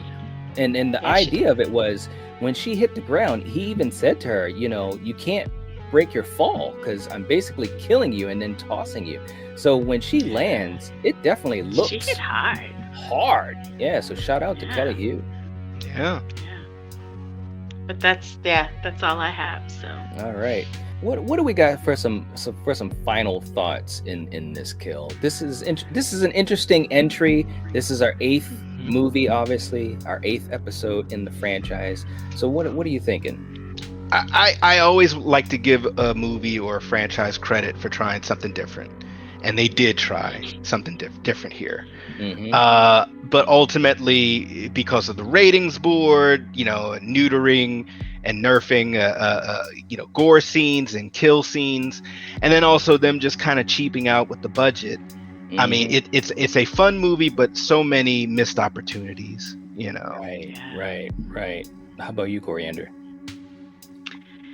I love pretty much all these movies, and they have their ups and downs, and absolutely. I mean, this one's fun to watch, and the scenes that are in New York are so cool, especially that opening where he steps out and there he is in Times Square. That was awesome. But it's enjoyable. I love it. Okay. All right. Wayne was saying Jason X was better than this. Oh yeah. Well, we'll be getting to Jason X pretty soon. That was fun too. Soon. Yeah. I mean, I agree with you guys. I think magic water, right? And Joel's in the chat, brings up a good point. Kane Hodder, known as the definitive Jason, but he starred in several of the worst franchise entries, in my opinion. And we're going to get into that. Obviously, we're going to finish talking about the series, and we're also going to rank the franchise. So that's going to be some interesting stuff, but I hear what you're saying. Please give the video a like, and also leave us a comment. Let us know what you think about Friday the 13th Part 8, because there is so much to say about it. A lot of ups and downs. I know some people like DMC, they really enjoy it. I enjoy it for what it is. I think it's definitely a product of the time. And I also think it was a product of what was happening with the other horror icons, especially Freddy. I think they looked at this as a chance to get more fantastical, especially after Part 7. But the only thing I want to say is it's just too bad that Paramount didn't support the movie a little bit more with the money, because I think that would have really made the difference. I think it really, especially the rewatchability of it, because as much as there were some interesting things on the boat, kind of like what you were saying earlier, Kill, the pacing of it was up and down. Yes, they didn't have enough tension on the boat. They didn't utilize the boat enough. Like if you look at a movie like, and again, totally different movies, but just to give an idea, if you look at a movie like Alien, you basically are on a boat, a ship, a boat, a house, it doesn't really matter. But the way that the movie was crafted, there's so much tension in that movie. If Jason Takes Manhattan could have had just some more of that, I think that first 2/3 on the boat, I think that would have been more well received. Does that make, hopefully I'm making sense with that. Does that make sense? Well, it makes sense to me because they did it with Jason X. Jason X is alien. And there's tension there. They send whole Marines in there. So if they could have had that same kind of tenseness that they have in X with this on the boat, it would have solved all of what you were just talking about. Yeah, absolutely. Yeah, it's true. Anyways, guys, we appreciate you guys hanging out with us.